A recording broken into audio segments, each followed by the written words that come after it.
ከጥንት ግን ከፍሬምናጦስ ጀምሮ ይሄው ገድሉ ይናገራል። አንድ ጳጳስ ሆኖ የሚሾመው ወንድ ለወንድ ከንፈር ተሳስመው ነው። ይሄው መጽሐፋቸው መድኃኒ ዓለም ክርስቶስ ምስክሬ ነው። ይሄው መጽሐፋቸው። አንድ ሰው ገብቶ ለዚህ መልስ የሚሰጥ የለም። ማነው ፈለገ አትናቴዎስ የሚባለው ራሱ ማን ዲያቆኔ ብሎ ያለው ማለት ነው። እሱ ራሱ ቤት እኮ ቀርባ አንዷ ስትናገር ነበር። እነሳ አባቴ እንደዚህ ሊያጠምቁኝ ብለው እና አረጉሽ ይላታል። እሷ ከንፈሩን እየላሰ ማለት ነው። እሱም ነገሩ በዚህ በጣም ተጠቂ ነው። በዚህ ነገር አይሆንለትም አሉ። ስስ ነው። በባዶ ቁንጭላት ኤርሚያስ ማተው ኤርሚያስ ዝም ብለህ ሹቃም ነህ። ምንም እውቀት ባዶ ችግር የለም። እሱ ባዶ ነው። ግን ለጠይቀው ጥያቄ ኤርሚያስ ዝጋ። አሁን አንተና ጠየቅኩ ከመምህር ጋር ይጨርሱና አድምጠኝ። ከመምህር ጋር ይጨርሱና ሚውታርግ ቤት ስለሆነ ዝም ብለህ አታውራ። ለሰሪዋ በማበጠሪያ ሲበጠር ፀጉሯ ይወጣ። ፀጉሯ ላይ ደግምልሃለሁ። ከዛ በቃ እያከከች ለአንተ ብቻ ነው የምትሆነው እያሉ ማለት ነው።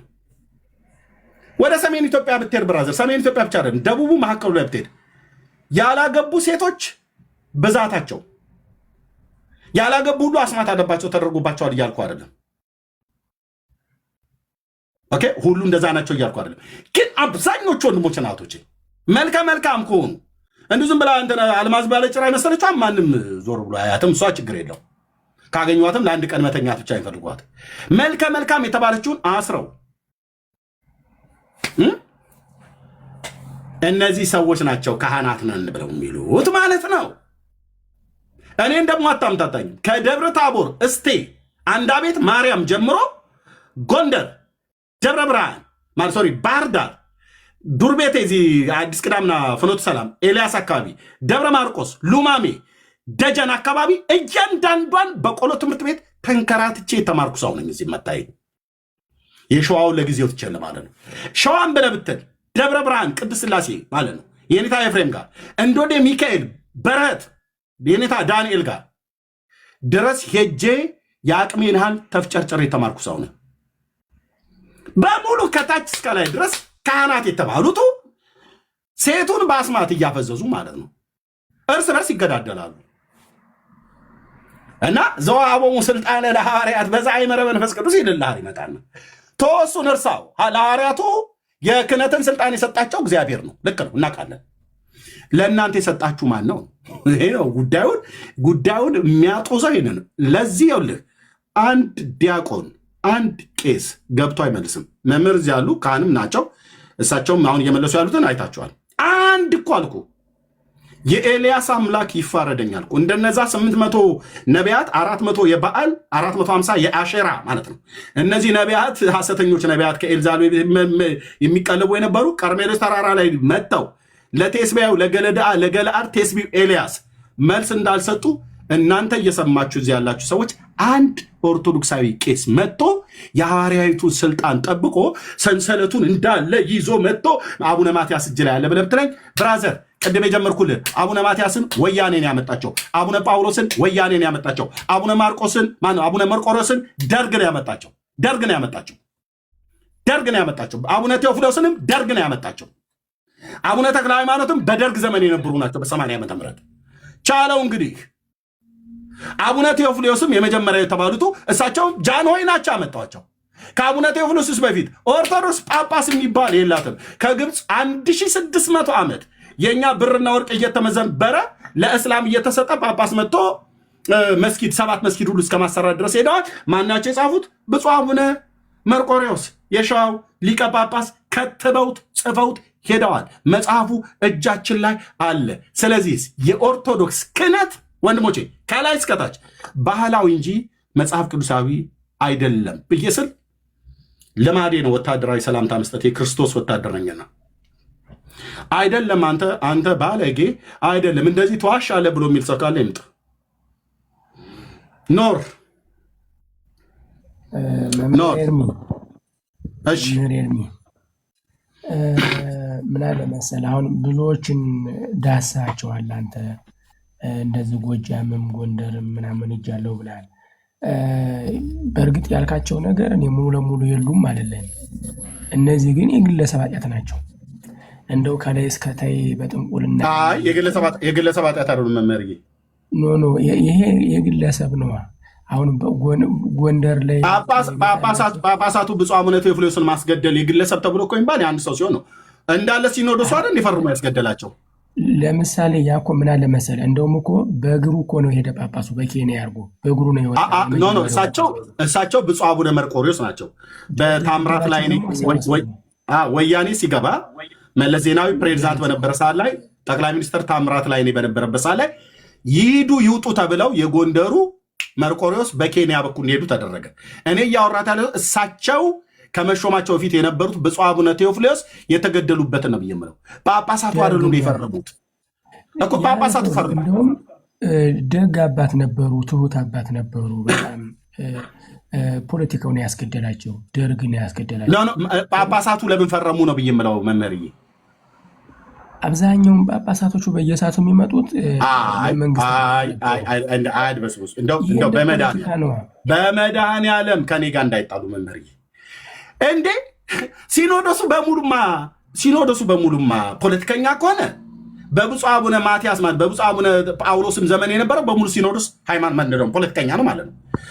በአቡነ ጳውሎስም ዘመን የነበሩ በሙሉ ወያኔ የነበሩ ማለት ነው ሲኖዶሱ። እንደዛ ከተባለ ማለት ነው። አቡነ ጳውሎስስ ጊዜ ከፖለቲካ የተለየ ጳጳስ አለ እንዴ?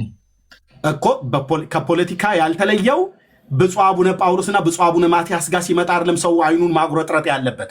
ትግራዋይ ስለሆኑ እነሱ ትግራዋይ ስለሆኑ ከትግራይ ወያኔ እንደ ወያኔ ትግራይ እንትን ብሎ አምጥቶ ኖ እነሱም ኢትዮጵያውያን ናቸው። ልክ ነው። ትግራዋይ ናቸው። ልክ ነው። የአድዋ ሰዎች ናቸው። ኦኬ በፖለቲካ መጥተዋል። እኔ እኮ አልካድኩም። የጎንደሩስ ቢሆን በፖለቲካ አይደሉ የመጡት እኮ ነው እያልኩ ያለሁት። እንዴ መርቆሪዎስን እኮ ያመጣው እያልኩ ነው። መርቆሪዎስን ያመጣው ደርግ ነው። በነገራችን ላይ በነገራችን ላይ አይደለም ደርግ ነው ያመጣው። እኔ አሁን ብፁዕ አቡነ ማትያስና ብፁዕ አቡነ ጳውሎስን ወያኔ አላመጣቸውም እያላልኩም ይኸው እየተናገርኩ ነው። መረጃ ስላለኝ ማለት ነው። እንዲሁም መርቆሪዎስን የጎንደሩን ያመጣው ደርግ ነው። የየራሱን ጳጳስ ያልሾመ የለም። ብልጽግና ብቻ የራሱን ጳጳስ ያልሾመ ብልጽግና አሁን ማነው አብይ ነው ያልሾሙ። ሌሎቹ ግን ሲሿሿሙ የየራሱን ሾሟል። እኔ ታዲያ መምህር የኔ ጥያቄ ተዉት ሌላውን። እኔ ታዲያ ኢትዮጵያ ውስጥ አማራው ሲመጣ የራሱን የአማራ ጳጳስ ሾሙ፣ ትግሬው ሲመጣ የራሱ ትግሬውን ሾሙ፣ ኦሮሞ ሲመጣ የኦሮሞውን ሾሙ፣ ከምባታው ሲመጣ የከምባታውን ሾሙ።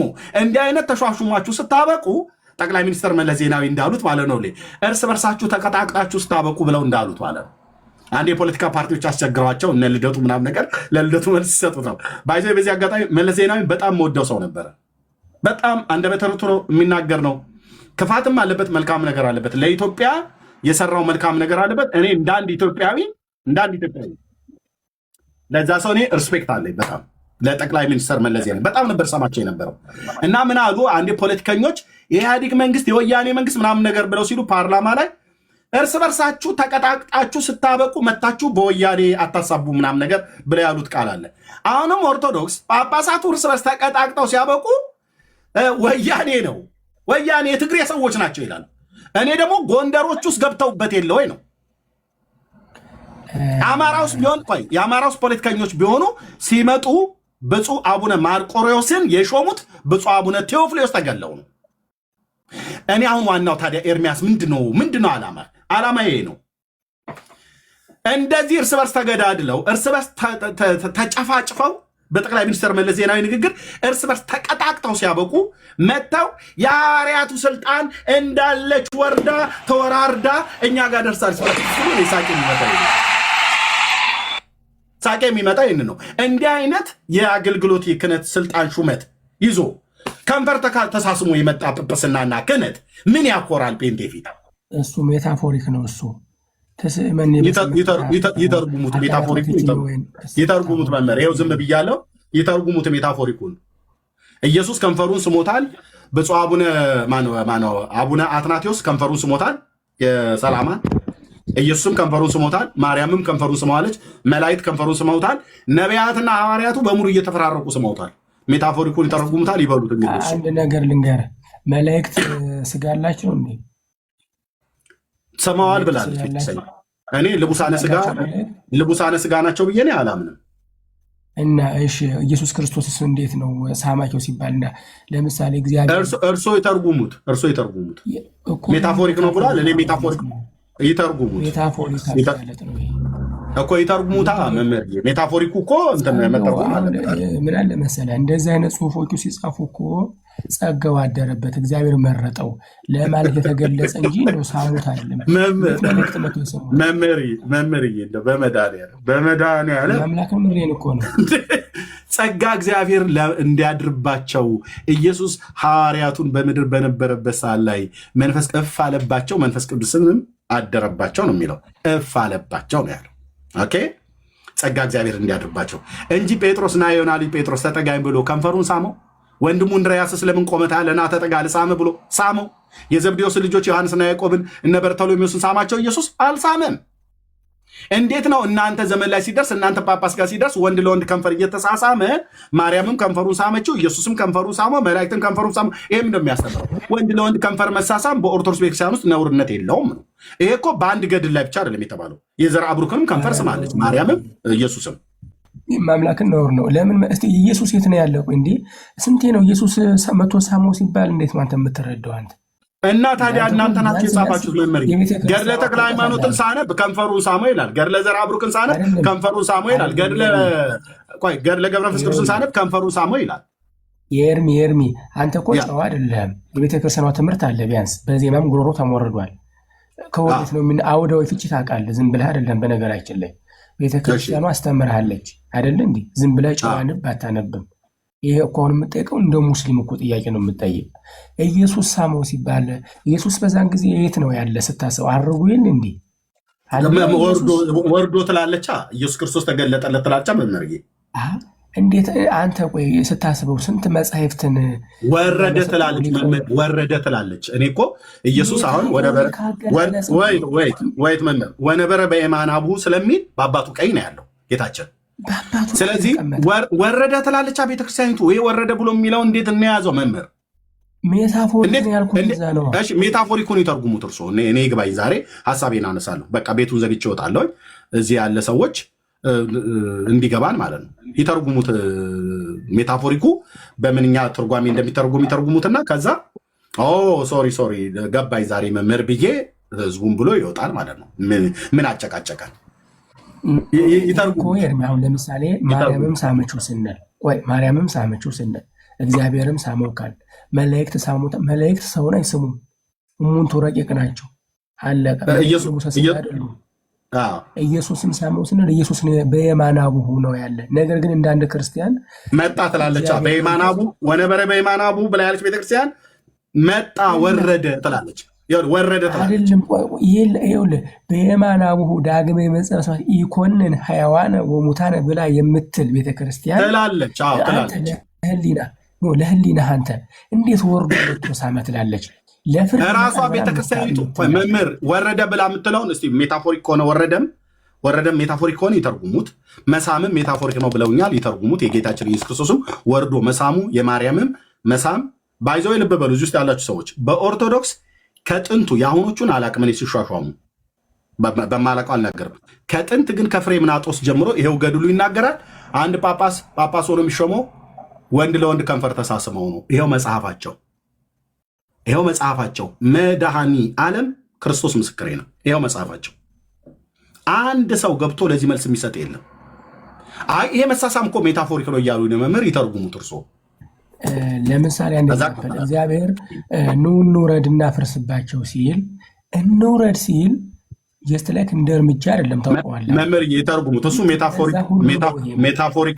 ሜታፎሪክ ነው ወይስ ቀጥታ ነው? እንደ መንገድ መጥቶ ነው እግዚአብሔር እንውረድ ሲል። ለምን ይሄኛ ምን ያገናኘዋል? እንደው ያኛውም ከተባለ እንውረድ አይደለም ያንን እኮ አላቸው ይላል። ኖ ቆይ መምህር ለምን አንዱ ጋር ሄዳሉ? እንውረድ ብለው ያሉትንም ካሉ አዎ አምላክ ወርዷል። አብርሃም ቤት መጥቶ ቤቱን አንኳክቶ ቂጣ ተጋግሮለት ከሁለት መላእክት ጋር ባይሆንም አውቃለሁ ወርጄም አያለሁ ብሎ ለአብርሃም የሰዶምን ሰዎች አይቷል ማለት ነው። ወርዶ ማለት ነው። አምላክ በሰው አምሳል ወርዶ አብርሃም ቤት ቂጣ ተጋግሮለት በልቷል፣ ከሁለት መላእክት ጋር ማለት ነው። ሁለቱ መላእክት ወደ ሰዶም አቀኑ ይላል። አብርሃም ግን ከእግዚአብሔር ጋር ይነጋገር ነበር። እሱ ቤት ሲገቡ 3 ወር የገቡት፣ ሁለቱ ወደ ሰዶም ሲያቀኑ አንዱ ከአብርሃም ጋር ቀረ ይላል። ዘፍጥረት መጽሐፍ ምዕራፍ 22 ላይ ምዕራፍ 18 ቁጥር 22 ቁጥር 30 ስናነበው ይህን የሚናገረው ቁጥር 16 ቁጥር 22 ሲናገር ይህን የሚናገረው ይህንን ሜታፎሪክ ነው ብለው አይሉ ውረዱ እንውረድ ብሎ ያለው ጌታ ወረደ እኮ አብርሃም ቤት መጣ እኮ አብርሃም ቤት ወረደ እኮ ሰዶም ገሞራ እኮ መጣ አየ።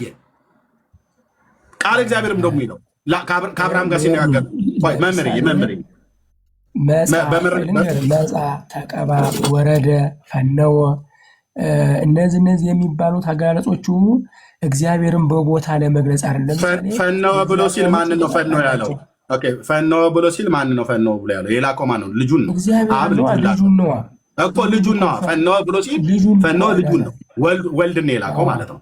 እዚህ ጋር ግን አብርሃም ቤት ግን አሁን የዘፍጥረት መጽሐፍትን የጠቀሱት ከማርያም የለ ፈኑ ከማርያም ይላል አይደል? ፈኑ ከማርያም ልክ ነው። ከማርያም እጅህን ላክ ይለዋል። አዎ ፈኑ ከማርያም እጅህን ላክ ብሎ ይላል። አውዳዊ ፍቺ ታውቃለህ አይደል?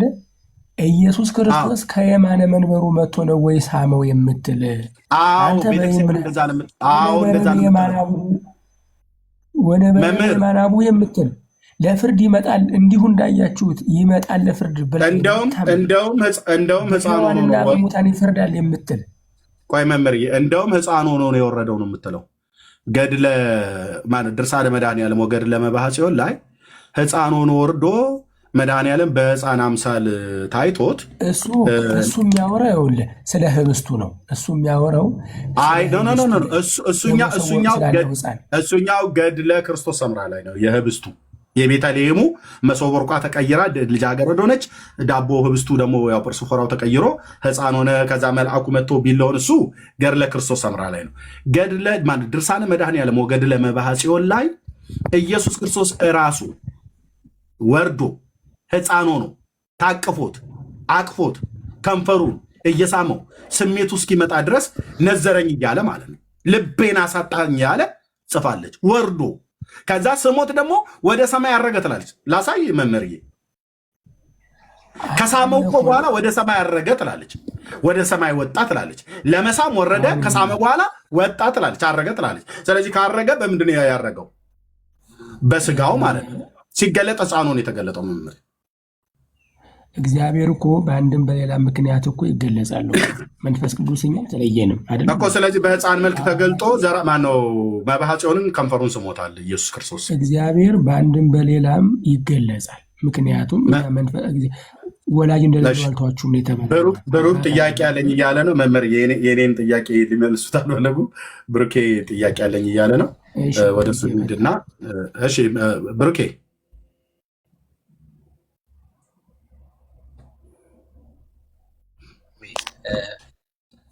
አሁን ስታወሩ በነበረ ጉዳይ ላይ ራሱ ጥያቄ አለኝ። የመጀመሪያው መላእክት ልቡሳነ ስጋ አይደሉም የሚለው በኢትዮጵያ ኦርቶዶክስ አይታመንም። ምክንያቱም አጋንንት ሲወልድ እናያለን፣ በሄኖክ መጽሐፍም ላይ ደግሞ መላእክት ሲወልዱ እናያለን። እና የመጀመሪያው እሱ ነው፣ ስህተት ነው። እሱ ላይ አውሩና ከዛ ጥያቄ እንጠይቃለን።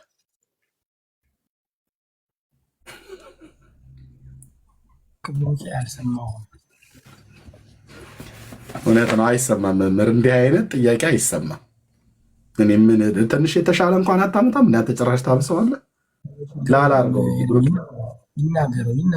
የእርምዬ ግን ፈቃደኛ ከሆንክ እስኪ አሁን እስከዛሬ ገርል ላይ ነው ያለ። አሁን ደግሞ እስኪ ቅዳሴውን እየተረጎምኩ አንዳንዴም ደግሞ እያዜምክ ደግሞ እንፍተው። አሁን ገርል ላይ ነው ያስካሁን። እስኪ ደግሞ ወደ ቅዳሴ ውስጥ ገርሉ ራሱ እኮ ተወኝ ይልሃል እኮ አፈወጡ። አሁን እውነት አይልም። አሁን ወደ ቅዳሴ ቢለኝም ማለት ገድሉን ሱሪያውን አስወልቄ ነው ገርፈው ዓለም አደባባይ ላይ እየገረፍኩትም ያለሁት ማረኝ ይቅር በለኝ ብሎ ግን አለው። ጸሐፊዎቹን ሁሉ ጭምር አምጥቶ ማን የጻፈ እያልኩኝ እያስለፈለፍኩት ነው። እና የብሩክን ጥያቄ መልሱለት መምህር። እሺ ብሩክ ጠይቅሽ። የዲያቆን ጥያቄ ነው የጠይቀው። እሱም ዝም ብሎ እንደዚህ ቀላል ሰው አይደለም። ያው ገዳም ለገዳም ይዞ ምንድን ነው መላእክት ልቡሳነ ስጋ አይደሉም ብለዋል። በኢትዮጵያ ኦርቶዶክስ ግን እርስዎ እንዳሉ አይደለም የሚታመነው። ምክንያቱም አጋንንት ወልዷል። ያ የተወለደው አጋንንት ደግሞ ታቦት ተቀርጾለት በኢትዮጵያ ኦርቶዶክስ ይከበራል። ደግሞም በሄኖክ መጽሐፍ ምዕራፍ 2 ላይ በኢትዮጵያ ኦርቶዶክስ መጽሐፍ ቅዱስ ማለት ነው መላእክት ከሰዎች ጋር እንደተዋለዱ ይናገራል። እርስዎ ያሉት የቤተክርስቲያኒቷን እምነት አይደለም ማለት ነው። አሁን ያልከው ሄኖክ ላይ ያለው መልአክ ይሄኛውም ሰይጣን የምትለው እውነተኛ ሰይጣን ያደረበት ሰውዬ ከመንፈሱ ተላቆ ነው። ያንኛው መልአክ ያልከው ደግሞ መልአክ በቁሙ መልአክ ለአከላከ መልአክ ጥሩ ሰው መልአክ ይባላል። የቤተ ክርስቲያን አስተዳዳሪ እንደውም ጳውሎስ እኮ ለዛች ቤተ ክርስቲያን ላለው መልአክ ላኩኝ ይላል እኮ። መልአክ ብቻ ሲባል መልአክ ያውጡና እርሱ እንዳሉት አሁን ከሆነ እኔ ይቅርታ እላለሁ።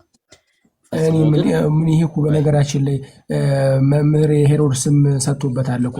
እዛም ሄኖክ መላእክት ተጋቡ የሚባለው እነዛ መላእክት አይደሉም። መላእክት ሙንቱ ናቸው፣ አይወልዱም አይወለዱም። እንደዛ ከሆነ አንደኛ አጋንንት አይደለም አጋንንት የያዘው ሰው ነው ያሉት፣ በጣም ስህተት ነው። አጋንንት ነው የወለደው ከሰው ማለት ነው። አጋንንት አይደለም። አጋንንት እኮ መንፈስ ነው አይደለም። አጋንንት ቆይ ግን እንደው አንዳንዴ ብሩኬ አሁን ኦርቶዶክስ ላይ ያለ ማለት ነው እንደው ወንጌል ማናቅ እንደው ድፍን ጭንቅላት ነው የምንመስላችሁ። እውነት ለመናገር እንደው እንደኛ እኮ ክርስቶስ እውነት ሕይወት መንገድ ነው ብለን ብቸኛ አስታራቂ የቀራንዮ በግ ነው ብለን በደሙ የተፈወስን እንዲያው በጸጋው ያለምንም ስራ ድህነትን ያገኘን እንደው በጸጋው ማምላክ ምስክር በጸጋው ያለምንም ስራ አንዲት ስራ ሳንሰራ እርሱ እንደዛ ብለው ያምኑ ይሆናል። ደሙ ጥሩ ነው። የኢትዮጵያ ኦርቶዶክስ ግን እርሱ እንዳሉት አይደለም የምታምነው። የኢትዮጵያ ኦርቶዶክስ ይሄኛውን ማስረጃ እናሳይና ከዛ በሱም እንደማታምኑ ደግሞ አሳዩታለሁ በቤተ ክርስቲያኒቷ መጽሐፍ ማለት ነው። ግን ይሄን ማስረጃ እናሳይ መጀመሪያ። አንደኛ ሄኖክን፣ ሁለተኛ የአጋንንቱን ማስረጃ እናሳይ። አንድ ነገር ልንገር ብሩኬ፣ የመጀመሪያው ነገር ምንድነው? ገድል የሃይማኖት መከራከሪያ አይደለም። በዛው ገድል ሄኖክ ገድል ነው እንዴ? ሄኖክ ገድል ነው አይደለም። ስለ ገድሉ ነው የምነግርህ። የሄኖክንም እንመጣበታለን። ነገር ግን ገድል የሃይማኖት መከራከሪያ አይደለም። ማንኛውም ግለሰብ እየወጣ የሚጽፈው ነው።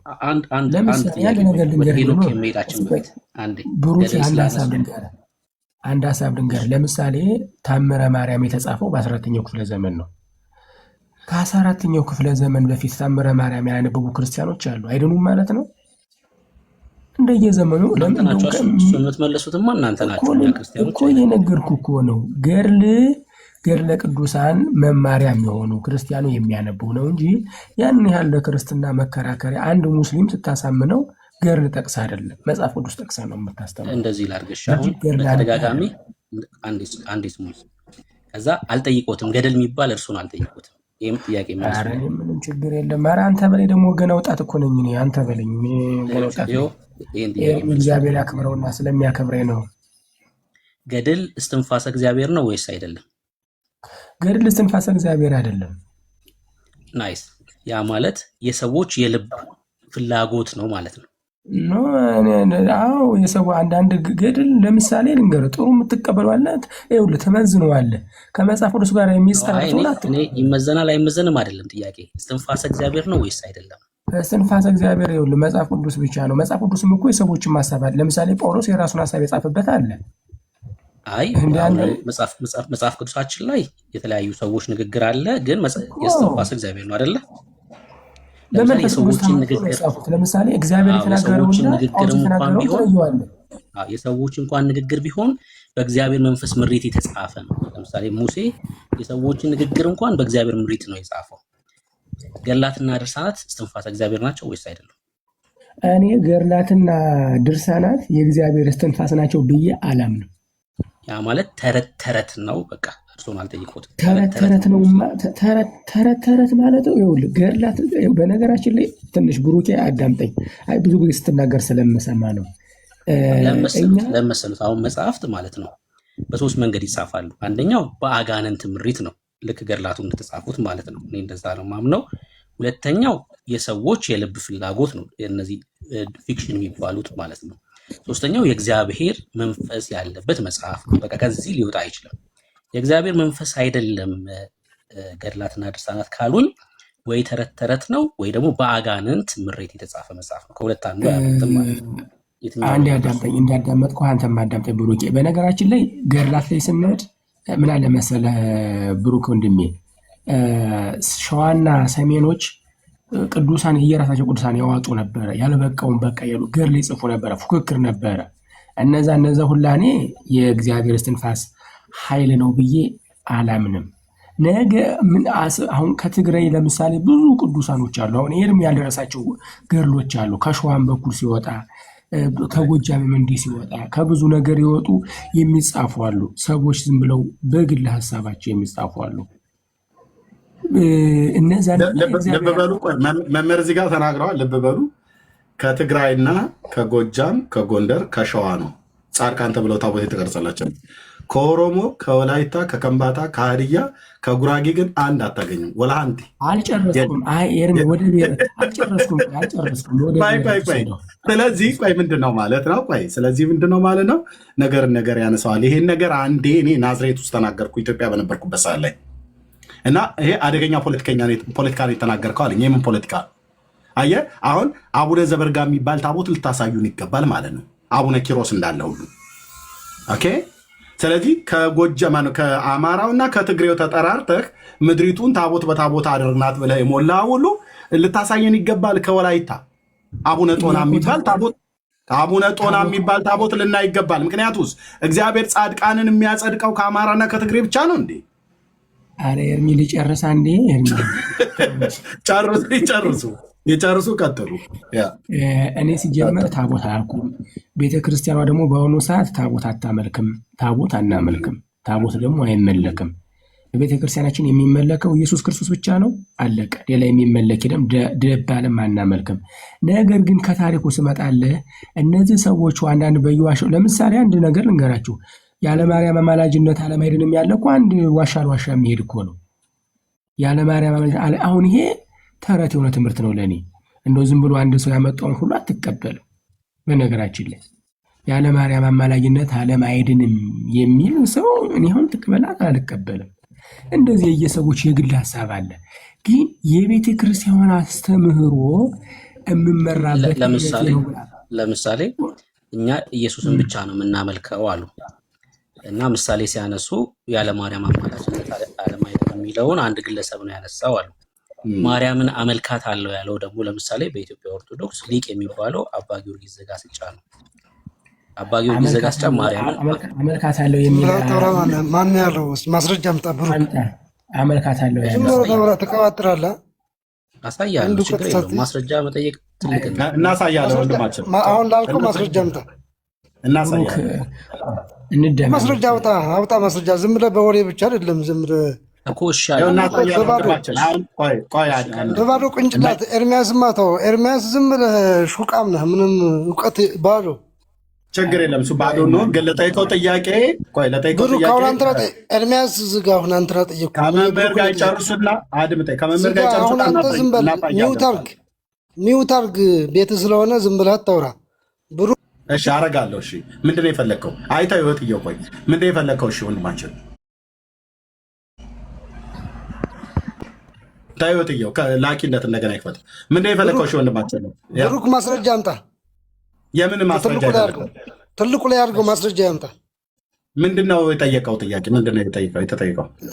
ለተናገረው ማስረጃ ያምጣ። ትልቁ ላይ አድርገው። ምንድን ነው የተናገረው? ድገመውና መረጃውን ምንድን ነው ያለው? ለምን ደግመዋል? አልደግመውም። ያውቀዋል፣ የተናገረውን ያውቀዋል። ትልቁ ላይ አድርገውና ማስረጃ ያወጣ። አልሰማም ማለት ነው። አየህ አሁን መምህርና እሱ ሲያወራ አቋረጥካቸው። ጥያቄውን እንኳን ምን እንዳለ ምንም አላቋረጥ። አዳምጠኝ። መምህር ተብዬውም የምን መምህር ነው? እሱ ታድሱ ነው። ተው። አሁን ብሩክና ትልቁ ላይ አድርገውና ማስረጃ አውጣ በሉ። እያንዳንዷን ከላይ ጋር እናወራለን። እኔንም ከትልቁ እሱንም ከትልቁ ፊት ለፊት አድርገን ችግር የለውም። ዛሬ ስጉላችሁን እናያለን።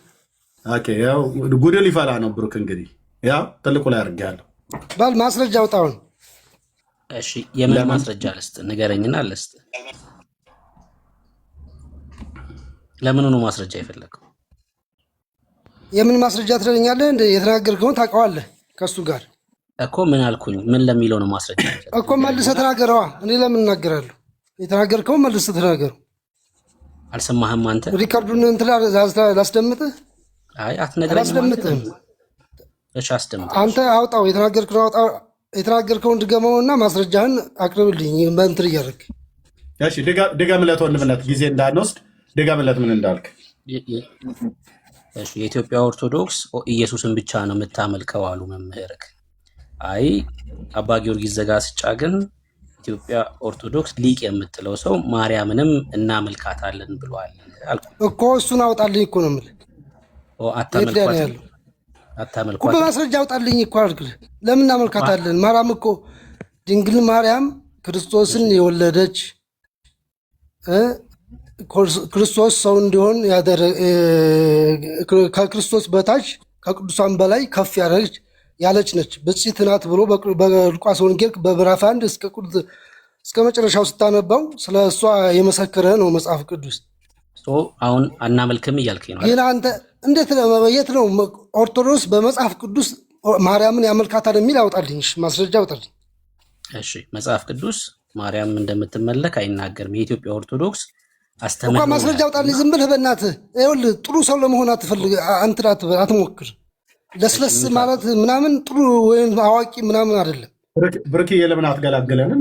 ማስረጃ አውጣ። አሁን ማስረጃ አውጣ እኮ። ሚዩት አድርገውና እናሳይክሽ። ሚዩት አድርገው። በቃ አሳይ።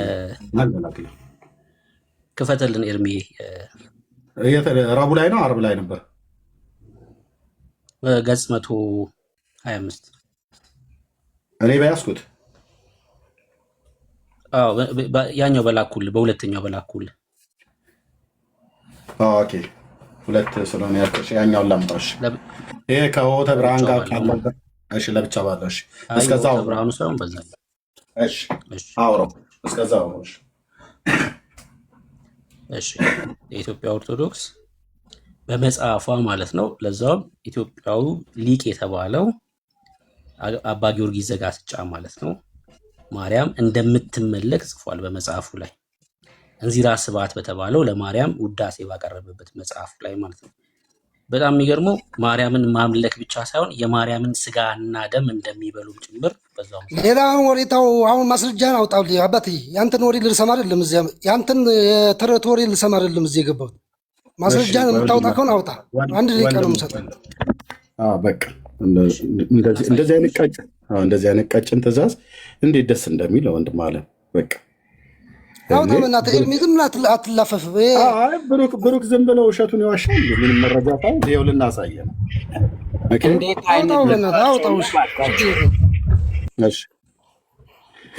ኦኬ እንዚራ ስብሐት ያው የማነው መጽሐፉ?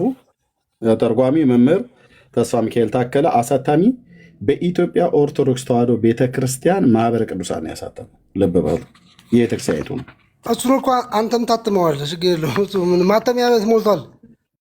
አንተም እኮ ጨማምረህ ቀናንሰህ ምን ብለህ ታትመዋል። ችግር አለ? እድሜ ለገንዘብ አባ ጠፍጠፍ ወንድማችን።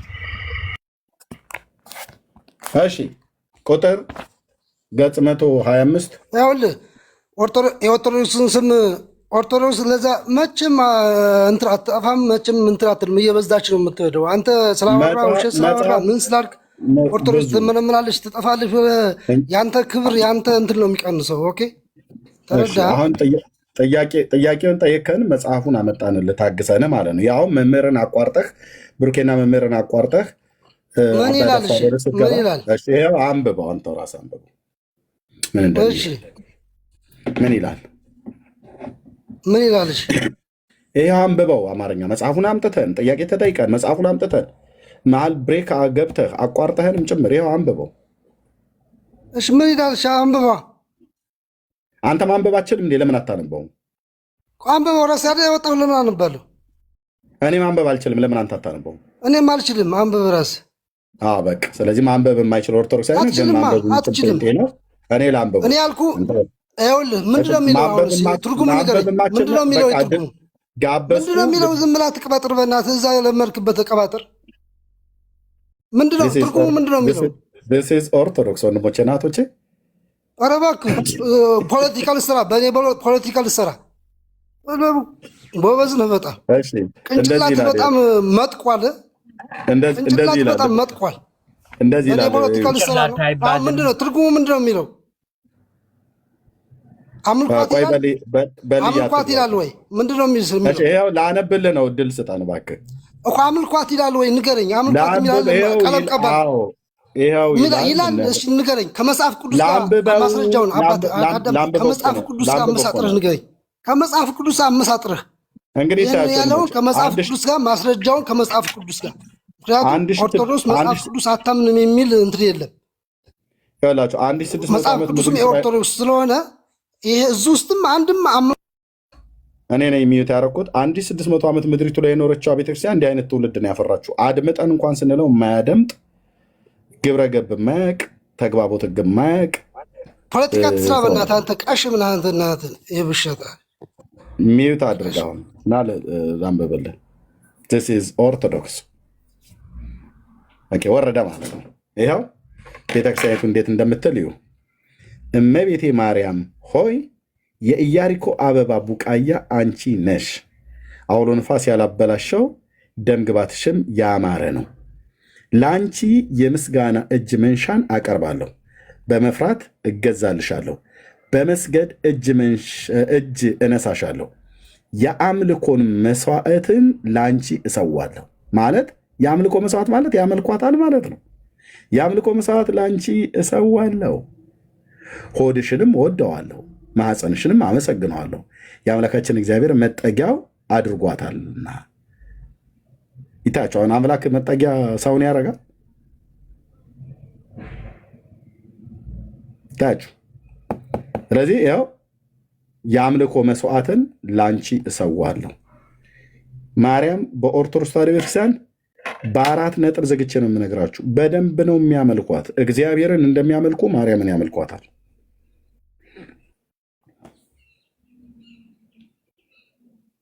ማርያምን ያመልኳታል። ኦኬ ማርያም ለእኛ የደም ስራችን ናት ነው የሚሉት። ማርያም ለእኛ አይናችን ነች ነው ብሎ የሚሉት። እሷ ከሌለች ሁሉ ነገር የለም ነው የሚሉት። ማርያም ለእኛ መሰረት ናት ነው የሚሉት። እኛ ደግሞ ክርስቶስ ነው መሰረት፣ ክርስቶስ ነው አይናችን። ክርስቶስ ከሌለ ማርያም፣ መላእክት፣ ሰማይ፣ ምድር በውስጡ ያሉ ፍጥረታት የሉ። አንተም እኔም አንቺም የለንም። አይናችን ነሽ ማርያም አንቺን አይንኩብን የተዋሕዶ ልጆች እንወድሻል እያለ ሲያዘጠዝጥ የሚያድረው ትውልድ ሁሉ ምንድን ነው አይን ማለት? አይን ለሰውነት መብራት ነው ይለናል መጽሐፍ ቅዱሳችን። አይን ከጠፋ ሰውነት ሁሉ በጨለማ ውስጥ ይኖራል ይላል። እና ታዲያ ማን ነው መንፈሳዊ ዓለም ላይ ዋናው ባልቦላ፣ ዋናው መብራት፣ ዋናው ላይት ማን ነው? ክርስቶስ ወይስ ማርያም? አይናችን ነሽ ማርያም አንቺን አይንኩብን የተዋሕዶ ልጆች እንወድሻለን። ምንድነው ግቢ በቤታችን በረከታችን ነሽ ምናምን። ማርያም በረከትህ ነች ብሎ ያለ የቱ ጋር ነው? ነቢየ እግዚአብሔር ዳዊት እናንተ መኳንንት በሮችን ክፈቱ የክብር ንጉሥ ይግባ ይላል። የክብር ንጉሥ አስገቡ ብለው ነቢያቱ ተናገሩ። እነሱ ደግሞ ፍጡር ሊያስገባ ማለት ነው። ግቢ በቤታችን በረከታችን ነሽ። ማርያም በረከትህ ነች የተባለችው የቱ ጋር ነው? እነ ንጉሥ ዳዊት ግን እኔ ግን ጽድቅህን ሳይ እጠግባለሁ ይላል። እንደዚሁም ቅዱስ ያዕቆብ በመልእክቱ ላይ ምን ይናገራል? በጎ ስጦታ ፍጹም በረከት ከላይ ናቸው ይላል። ከብርሃናት አባት መለወጥ በሌለበት በመደረግ የሚዞር ጥላ በሌለበት ከብርሃናት አባት ይወርዳሉ ይላል። በጎ ስጦታ ፍጹም በረከት ከላይ ናቸው ይላል። በረከታችን ነሽ ግቢ በቤታችን። አንድ ቀንም ገብታ አታውቅም። ነይ ነይ እሙዬ ማርያም ነይ ነይ እሙዬ ማርያም አንድ ቀን መታ አታውቅም። አንድ ቀን ድርሽ አትልም። ልትመጣም አትችልም። ልትመጣበት የምትችለውም ኃይልም የላትም። የጌታችን እናት ልትመጣበት የምትችለውም ኃይልም የላትም። ሚሽንም የላትም። ተልኮም የላትም። ለምን ትመጣለች እንዴ? ማንም ባልቴት ስለጠራት የምትመጣ ማርያም አለች እንዴ? አንተ በምን ተልኮ ነው የምትመጣው? ነአ ሚካኤል ነአ አንቺ ጠርተሹ ነው የሚመጣው። እሱ የሥላሴን መንበር ከቦ የሚያመልክ አምላኪ ስለሆነ እግዚአብሔር ብቻ ሲጠራው ነው የሚመጣው። ነይ በደመና ነይ በደመና ርርተ ህሊና። በጭጋግም አልመጣችም እንኳን በደመና የለም ወፍ። ነይ በደመና ነይ በደመና ርርተ ህሊና 1 2 3 4 ሃሌ ማርያም አማላጅ ናት። ሃሌ መናፍቅ የገቡት ሃሌ በ97 አቤት አቤት አቤት።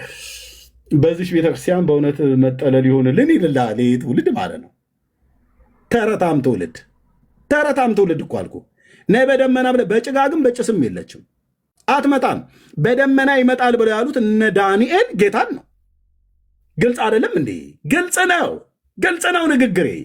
በምዕራፍ 7 ላይ ነቢየ እግዚአብሔር ዳዊት የሰው ልጅ የሚመስል ከሰማይ ደመናት ጋር መጣ ይላል። አእላፍት ሁሉ በልዩ ልዩ ቋንቋ የሚናገሩ ወገኖች ሁሉ ተገዙለት ይላል።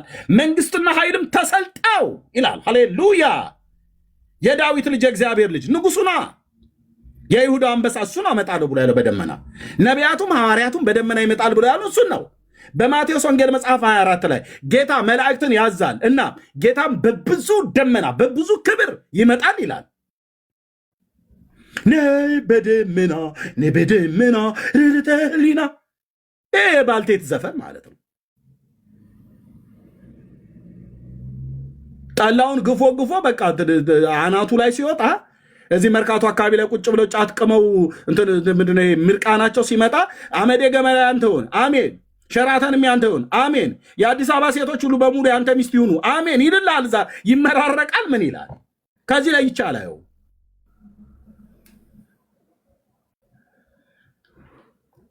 ከዚህ ምርቃት ላይ ይቻላል። አንተዬ ነይ በደመና ትላለህ እንዴ? ማ በደመና ትመጣለች ብሎ ስላለ ነው ነይ በደመና ብለህ የምትለው። ላበላብ ጥር 12 ሲመጣ ለጥምቀት ማለት ነው።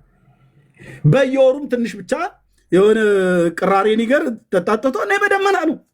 ማርያምን በደመና ትመጣለች ብሎ ያለ ነብይ አለ እንዴ? የለም። ሐዋርያ ሳለ የለም። ሐዋርያቱ እነ ማቴዎስ በደመና ይመጣል ብለው ያሉት ኢየሱስን ነው።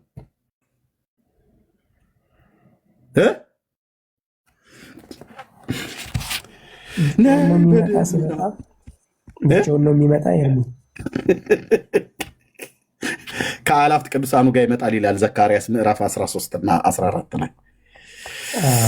ኦኬ ከአላፍት ቅዱሳኑ ጋር ከማርያም ጋር ይመጣል አይልም። ከአላፍት ቅዱሳኑ ጋር ይመጣል ይላል ጌታ። አዎ በአምባ ላይ ፈረስ ሆኖ ይመጣል። ልክ ነው። ከአላፍት ቅዱሳኑ ጋር ይመጣል ይላል። እሺ እንደዚህ ይላል የትንቢተ ዳንኤል መጽሐፍ ምዕራፍ 7 ላይ በደመና ይመጣል የተባለው እኛ የምንጠብቀው ንጉሳችን አዳኛችን መድኃኒታችን ኢየሱስ ክርስቶስ ስሙ ከፍ ከፍ ከፍ ከፍ ይበል በፍጥረት አንደበት ለዘላለም የተመሰገነ ይሁን። እንደዚህ ይላል ያው በሌሊት ራእይ ያየው ይላል ዳንኤል ታላቁ ነቢይ። እነሆ የሰው ልጅ የሚመስል ከሰማይ ደመና ጋር መጣ፣ በዘመናትም ወደ ሸመገለው ደረሰ፣ ወደፊቱም አቀረቡት። ወገኖችና አሕዛብ በልዩ ልዩ ቋንቋም የሚናገሩ ሁሉ ይገዙለት ዘንድ ግዛትና ክብር መንግስትም ተሰጠው። ግዛቱም የማያልፍ ግዛት ነው፣ የዘላለም ግዛት ነው፣ መንግስቱም የማይጠፋ ነው ይላል። ሂር አወር ኪንግ ሂር አወር ማጀስቲ። ይህ ነው የእኛ ንጉሥ የእኛ ጌታ ይመጣል ከደመና ጋር የተባለው። ስለዚህ ጌታ ኢየሱስ ሆይ ቶሎ ና እንለዋለን። በደመና ና ንጉሳችን ብለን እንዘምርለታለን። ነይ በደመና ነይ በደመና በጭጋግም አልመጣችልን፣ በጭስም የለችም እንኳን በደመና። ነቢያቱ እና ማቴዎስ እናንተ ተናገሩ። ማንም ኮተታም ደብተራ የሚያወራውን አይደለም እኛ የምንሰማው። ማቴዎስ ምን ትላለህ? እንደዚህ ይላል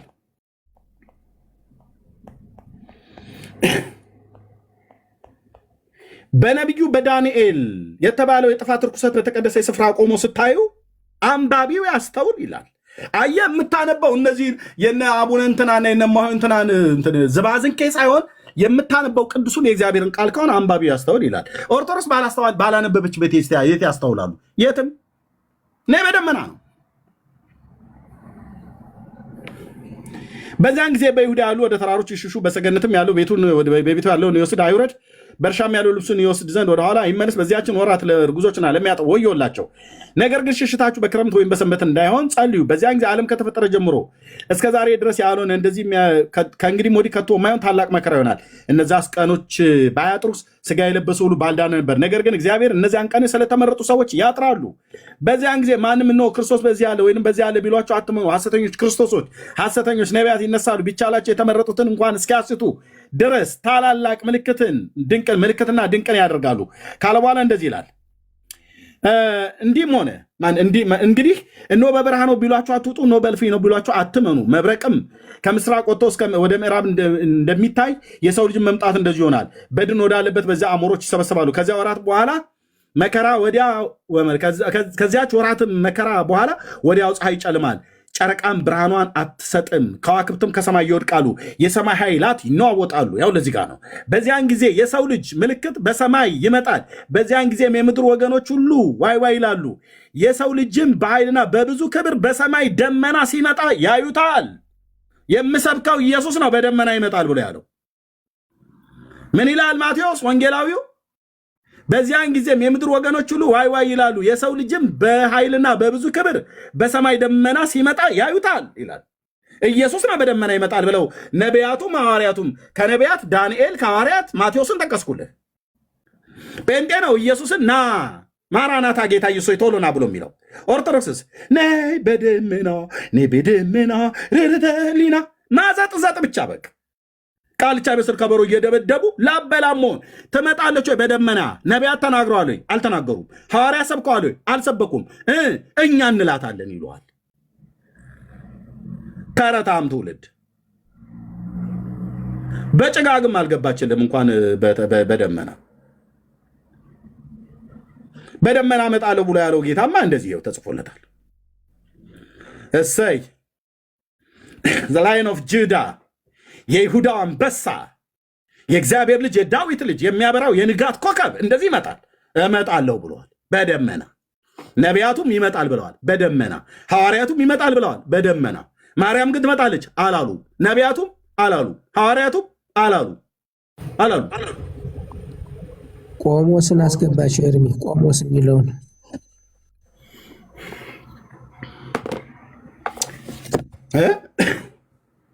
ቆሞስ የሚላል አባ ቆሞስ የሚል አስገባቸው። እሺ ቆይ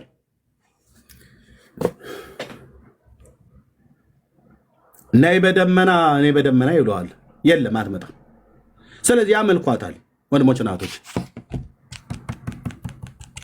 የአምልኮ መስዋዕትን ላንቺ ሰዋለሁ አሉ።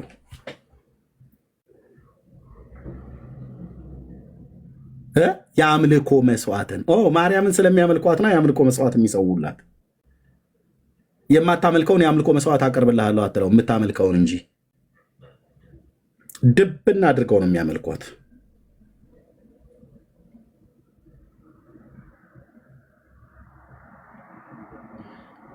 ኤርሜ ጥያቄ ልጠይቅ። መጽሐፍ ቅዱሳዊ ዓለም በማን የተፈጠረው?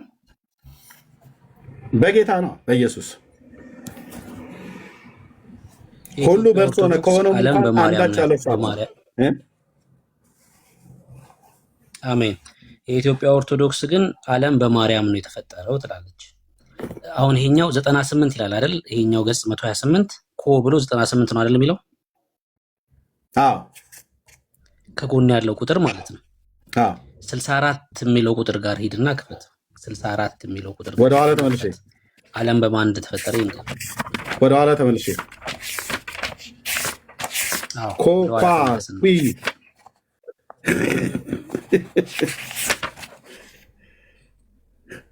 84 64 አቤቱ ጌታዬ ደግሞ እኮ አርፈው ቢቀመጡ በሆነ የነካኩትና ይሉታል ወንበዴ ይላል ያገሬ ገበሬ።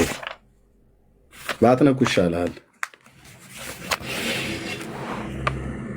64 ሙሽራው ትሆኚ ዘንድ በመረጠሽ በእግዚአብሔር ስም ከአንቺ ሰው ሊሆን በወደደ በእግዚአብሔር ወልድ ስም ማደሪያው ባደረገሽ በእግዚአብሔር መንፈስ ቅዱስ ስም እመቤቴ ማርያም ሆይ ለአንቺ ስለ ጥንቱ ነገር እጽፍልሻለሁ። በአዲስ ምስጋናም አንቺን አመሰግናለሁ። አንቺ ለዓለም ፍጥረት ሁሉ የመጀመሪያ ሆነሻልና ጥበባዊ ሥራ ሁሉ ፍጹም መሠረት ሆነሻልና ምሽትን የማታውቂ ንጋት በቀን ጠዋት ሆይ እግዚአብሔር በአንቺ ሰማይና ምድርን ፈጠረ። እግዚኦ እግዚአብሔር በአንቺ ሰማይና ምድርን ፈጠረ።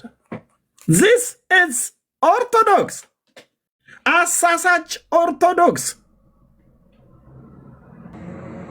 ከዚህ የባሰ ጠማማነት፣ ከዚህ የባሰ ምንፍቅና፣ ከዚህ የባሰ እውርነት ከየት ይመጣል? ወንድሞች እናቶች፣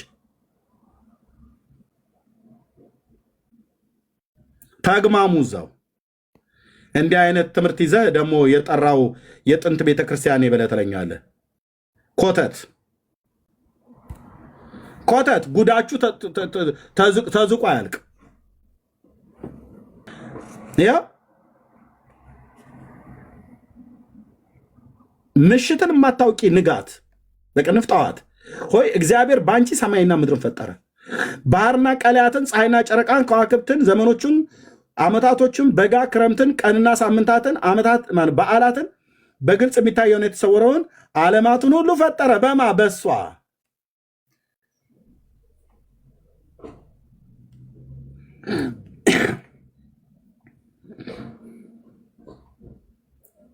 የኦርቶዶክስ አጋንንታዊ ትምህርት እርገጡት። እንደዚህ አይነትን መጽሐፍ በቤት እውነቴን የምልህ ካላችሁ እንዲህ አይነትን ኮተት ማለት ነው ለትውልዳችሁ እንዳታስተላልፉ። እንዲህ አይነት የተረገመ ትውልድ እንዲህ አይነት መጽሐፍና እንዲህ አይነት ጽሑፍ ያነባል፣ ያምናል።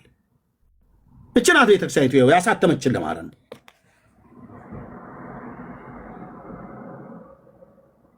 እያንዳንዱ መጽሐፍት የአባ ጊዮርጊስ ዘጋስጫ የተባለ እያንዳንዱ ይኸው አዘጋጅ መምህር ደብረ ወርቅ እስጢፋኖስ በታዕካ ነገሥት በአታ ለማርያም ገዳም አሳታሚ ምስጋዬ ሕዙናን መድኃኔዓለም ተምሮ ማስተማር ትምህርት ቤት ገዳሙ ምስጋዬ ሕዙናን ማለት ነው።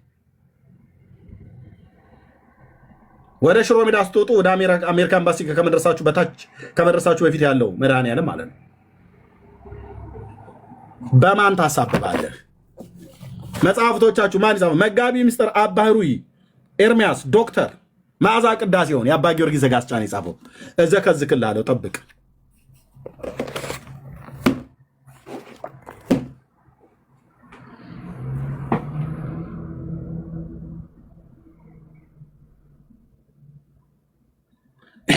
ስለዚህ ማርያም ሰማይና ምድርን የፈጠረች ነች በኦርቶዶክስ። ውሸታቸውን ነው። እኛ ካለ መድኃኔዓለም ካለ አንድዬ ማን አለ ብላለን ብለው የሚሉ በሙሉ ውሸታሞች ናቸው።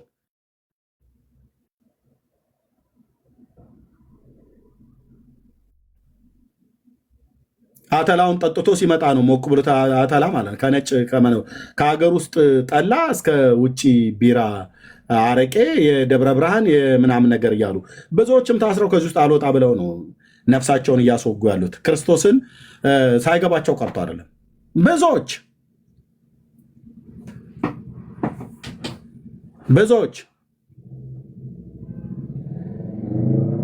ሕይወት ክርስቶስ መሆኑን አተውት አይደለም።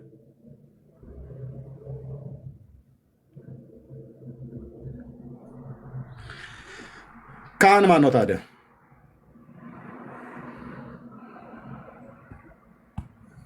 ማን ነው ካህን? የአዲስ ኪዳን ካህናት እነዚህ ናቸው። በምን መስፈርት? ማን ነው ካህን ያደረጋቸው? ስራቸውስ ምንድን ነው? ምእመኑ ራሱ እኮ ይላቸው አይደል? እነኚህ እኮ ወንጌል አይሰብኩም እንደነኛ ሰዎች ታውቃላችሁ። ኧረ ወንጌል በእውነት እንዳንጣላ አልኳችሁ። በሰላም እንደመጣችሁ በሰላም ሂዱ። እንደነኛ አይነት ቄሶች ናቸው ወንጌል የሚሰብኩት ቄሶች ተብለው የሚባሉት። ራሱ ምእመኑ እንኳን ራሱ ሙድ ሲይዝባቸው እኮ አባባ ቄሱ ዳቦ ሲቆርሱ ጡጥ አለ ፈሱ እየተባለ እኮ የሚቀለድበት እኮ ነው። በምእመን የሚቀለድባቸው ሰዎች እኮ ናቸው። ወንጌል ነው ያልከኝ፣ ተው እንዳንጣላ እንዳታነሳ። ያው አባባ ቄሱ ዳቦ ሲቆርሱ ዙጥ አለ ፈሱ እያልክ እዛው ተፈሳሱ እንጂ ወንጌል ብላችሁ እንዳትሉ። እናንተ ወንጌል ብላችሁ እንዳትሉ። አባባ ቄሱ ዳቦ ሲቆርሱ ጡጥ አለ ፈሱ እያልክ እዛው እንትንህን ተጫወት። ወንጌል የለም።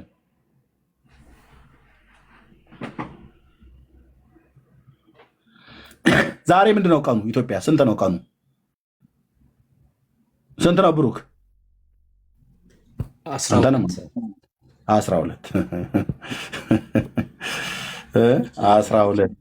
ሚካኤል አንዱ 14 ይልልሃል ከታች አንተ 12 ትላለህ። ስንት አይነት ኢትዮጵያ ነው ያለው? ዲጄ ደግሞ 13 ይላል። ስንት አይነት ኢትዮጵያ ነው ያለው ወገን? እንደዚህ ነው አየህ። ብሩክ 12 አለ፣ ሌሎቹ 13 አሉ፣ ሌላቸው 14 አለ። ስንት ኢትዮጵያ ነው ያለችው? እንደዚሁ ነው አየህ። መጽሐፉም ላይ እንደዚሁ ነው ግራ የሚያጋቡን። ኮሜንቱ ላይ ይታያል፣ እየተጨራረሱልህ ነው። አንተ 12 አልክ፣ እነሱ 13፣ 14፣ 16 ነው የጻፈ የለም እስካሁን። ዚስ ኢዝ ኢትዮጵያ ዚስ ኢዝ ወገኖች።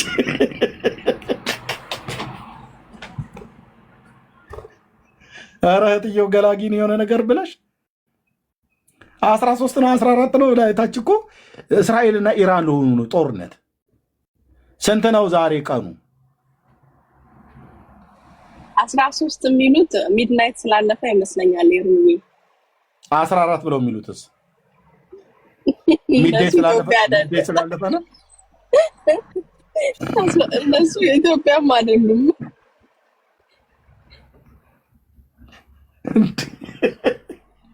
እውነትም የተቀበረው በግ ነው እንደዚህ።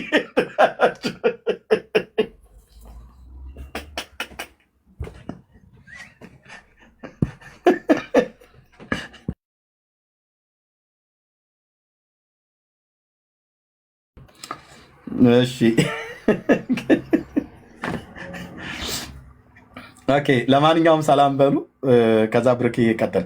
የሚገባ ሰው ካለ የአዲስ ኪዳን ካህናት እነማን ናቸው? በዚህ ጉዳይ ነው እንቀጥለው። ታውት የቀኑ ጉዳይ ስላልተግባባን ቀጥዬ ያለውን ልናገር ነበር። አስጠፋችሁብኝ። እስካሁን ድረስ አልተግባባችሁም። 13፣ 14፣ 16፣ 15፣ 12 ብርኬ 12 ብሎ ዝም አለ። እስከ 16 ደርሷል።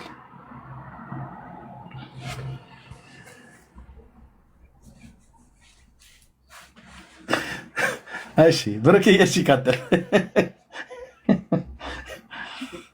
ሻይ ልጠጣ ቀጥሉ።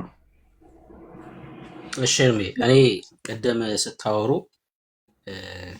የኢትዮጵያ ኦርቶዶክስ ከግብፅ ነው ያው ፕትርክናው እየተሾመ ይላክ የነበረው የሚለውን ሲያነሱ ነበር እና በምን መንገድ የሚለውን የኢትዮጵያ ኦርቶዶክስ ተዋሕዶ ቤተክርስቲያን እምነት፣ ስርዓት፣ አምልኮ፣ የውጭ ግንኙነት መጽሐፏ ላይ አስቀምጣለች። በግልጽ አይተው ከሆነ ማለት ነው።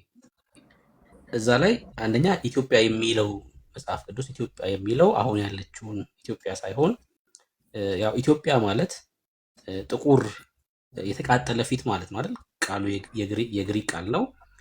የተቃጠለ ፊት ማለት ነው። አሁን ያለችው ኢትዮጵያ ሳይሆን ከግብፅ በታች ያለውን ከሰብሳራ በታች ያለውን አካባቢ የሚወክል እንደሆነ በመጽሐፏ ላይ ያስቀምጣለች ኢትዮጵያ ኦርቶዶክስ። እና ገጽ 10ን እስኪ አንብብልን አንዴ ቃጠገብ ከሆነ በምን መልኩ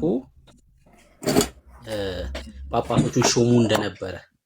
አጠገቤ የሌለ ነገር የለም ወንድምነት፣ የሌለ ነገር የለም። እሺ እዚህኛው ላይ ነው፣ እሱ ላይ ገጽ 10 ማለት ነው። እንዴት ይሾ አለ ዛሬ እንትናን ሰምቼ እኮ ቀደም አራት አይና የሚባሉ ሰውዬ አንቲክራይስት ሊመጣ ነው፣ የሐሳዊ መሲህ ሊመጣ ነው። አረ ለመጀመሪያ ጊዜ ኦርቶዶክስ እያለው እንኳን ሰምቼ አላውቅም። እና ለምቦጫም ነው አሉ አንቲክራይስት ማለት ነው። እና ሁለት እግሩ ወደ አንድ በኩል ሸፋፋ ልኬልሃለሁ ቪዲዮ ላይ እንደ ዛሬ ስቄ አላውቅም። ቪዲዮ ልኬልሃለሁ ቴሌግራም ላይ ማለት ነው። እና ምንድን ነው አንዷ ሱርማ ማየት አለበት። እግሩ ወደ አንድ በኩል ሸፋፋ ቅድሚያ እሰጥሃለሁ። ጌታ ምተው እንደሚያነቡ ቅድሚያ እሰጥሃለሁ ለዚህ ንግግር። የሐሳዊ መሲህ ነምረ ያ ሐሳዊ መሲህ ነብር ይመስላል ይላል። ነምር ይመስላል። ወአፉ ከመድብ አፉ ደግሞ እንደ ድብ ነው። ወእገሪሁ ከመአንበሳ እግሮቹ ደግሞ እንደ አንበሳ ያሉ ናቸው ይላል። ማን? ሐሳዊ መሲህ። የሐሳዊ መሲህ ከዛ ምልክት ያደርጋል። ከራሱ ላይ ወውስተ አርእስቲሁ ጽሑፍ ጽርፈት ይላል። በራሱ ላይ ስድብ ተጽፎበታል ይላል። እኔ አምላክ ነኝ የሚለው እኔ አምላክ ነኝ የሚል ጽሑፍ ያርፍበታል። ከዚያ በኋላ ሰውን ሁሉ እያስተማረ እኔ ክርስቶስ ነኝ ይላል፣ ያስተምራል። ታምራትን በሙሉ ያደርጋል። ፀሐይን ሳይዝ የያዘ መስሎ ይመጣል። በእጁ ጨረቃን ሳይዝ የያዘ መስሎ ይመጣል። ሁሉንም ታምራት ያደርጋል። ምን እስከሚባል ድረስ ነው የሚያመጣው? ክርስቶስ ካደረጋቸው ታምራትማ የዚህ ሰውዬ አይሻልም ወይ እስከሚባል ድረስ የሚያደርስ እንዲህ አይነት ታምራትን ያደርጋል። ለሚያምኑበት ምልክት ይሰጣቸዋል። ምልክቱም 666 ይሄ መከረኛ ቁጥር 666 ይባላል። ይህንን 666 የሚባል ጽሑፍ ይጽፍበታል። ይሄ የአውሬው ቁጥር ነው፣ ቁጥሩም የሰው ቁጥር ነው ይላል ራዕየ ዮሐንስ። ሁልቆ ሰብእ ውእቱ የሰው ቁጥር ነው፣ ቁጥሩ 666 የሚለው የሰው ቁጥር ነው ይላል ዮሐንስ በራእዩ። ስለዚህ 666 ቁጥር አለው። ያንን ቁጥር ለሚያምኑበት ምልክት አድርገው በግንባራቸውና በቀኝ እጃቸው ላይ ይጽፉታል። ያንን የያዙ መገበያየት ይችላሉ። ያንን ያልያዙ ሰዎች ግን መገበያየት አይችሉም። አሁን እኮ በቃ መልኩን ነገሩን። መልኩን ነገሩን። ሰውየው አንዱ አይኑ ቀይ ነው፣ አንዱ አይኑ የጠፋ ነው። ስለዚህ ከዚህ በኋላ መታችሁ መናፍቃን 666 እንዳትሉ። አባታችሁ ራሱ ተናግረዋል። ኦኬ ምልክቱን ተናግረዋል። አሁን እኔን መናፍቅ 666 የአውሬው ብለህ ብትል የትኛው አይኔ ቀይ ነው፣ የትኛው የጠፋ ነው? ሁለቱም አይኔ መድኃኔዓለም እንደዚህ እንደሰራኝ እየሸጋ አድርጎ ሰርቶኛል። ለምቦጩም ደግሞ ታች ወረደ ነው ብለዋል። እና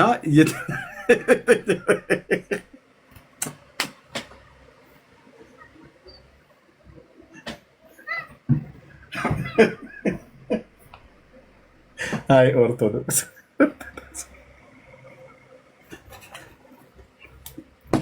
ሰው አይውጣብሽ ብሎ የረገማት ማን ነው ግን? ይህችን ቤተክርስቲያን በእውነት አሁን ይህን ደግሞ እኮ የሚወጣው የሐሰተኛው ሰው ከኤረር ተራራ ነው። ታውቃለህ አይደል ብሩክ?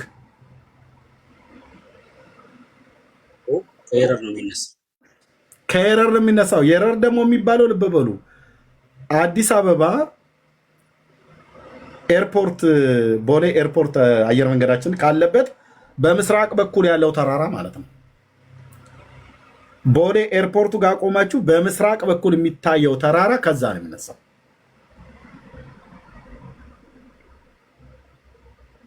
ስለዚህ ከኢትዮጵያ ነው ማለት ነው ሐሰተኛው ሰው የሚወጣው።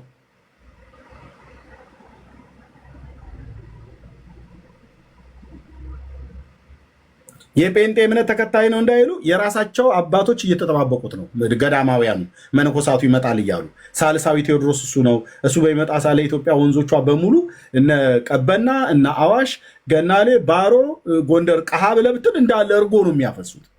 በዚያን ዘመን በዚያን ጊዜ በእውነት በኢትዮጵያ ውስጥ የሚወርዱ ወንዞች የውሃ ምናለኝ ቀሃ የሚባለው እሱ ሁሉ ይቀርና በሙሉ የቀሃ ወንዝ ሁሉ እርጎ ነው የሚያፈሳው።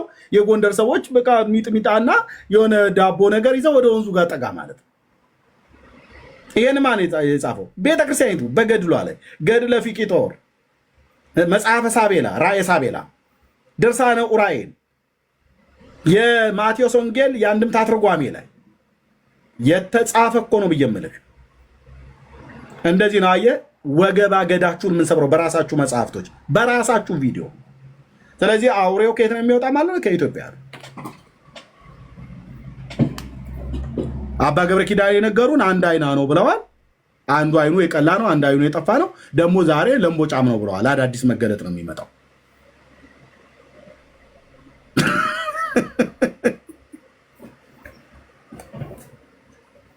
ብሩክ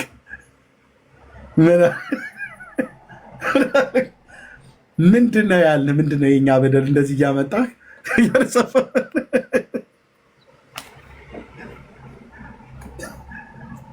ኑ መልሱ እስኪ ገባ ገባ በሉና መልሱ።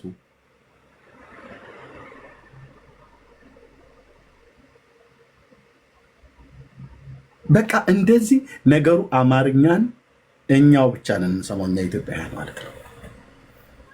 ቻይናዎቹ አያርፉትም አማርኛውን፣ ነጮቹም እንደዚሁ፣ አረቦቹም በቃ እንደዚሁ ማለት ነው። ማንም ዞሩ ቻይናዎቹም ራሽያኖቹም ምንም ነገር አያውቁም አማርኛ። እኛው ነን በቃ በተበታተንበት እንደዚህ እየተፎጋገርን እንኖራለን ማለት ነው። አሁን ይህንን ቢሰማ ዓለም ቢሰማ እነሱ ጨረቃን አልፈው ሌላ ነገር ውስጥ ሄደዋል። በብርሃን ፍጥነት ከዚህኛው ሚልክዌይ ጋላክሲ ሌላኛው ጋላክሲ ላይ ሄደዋል።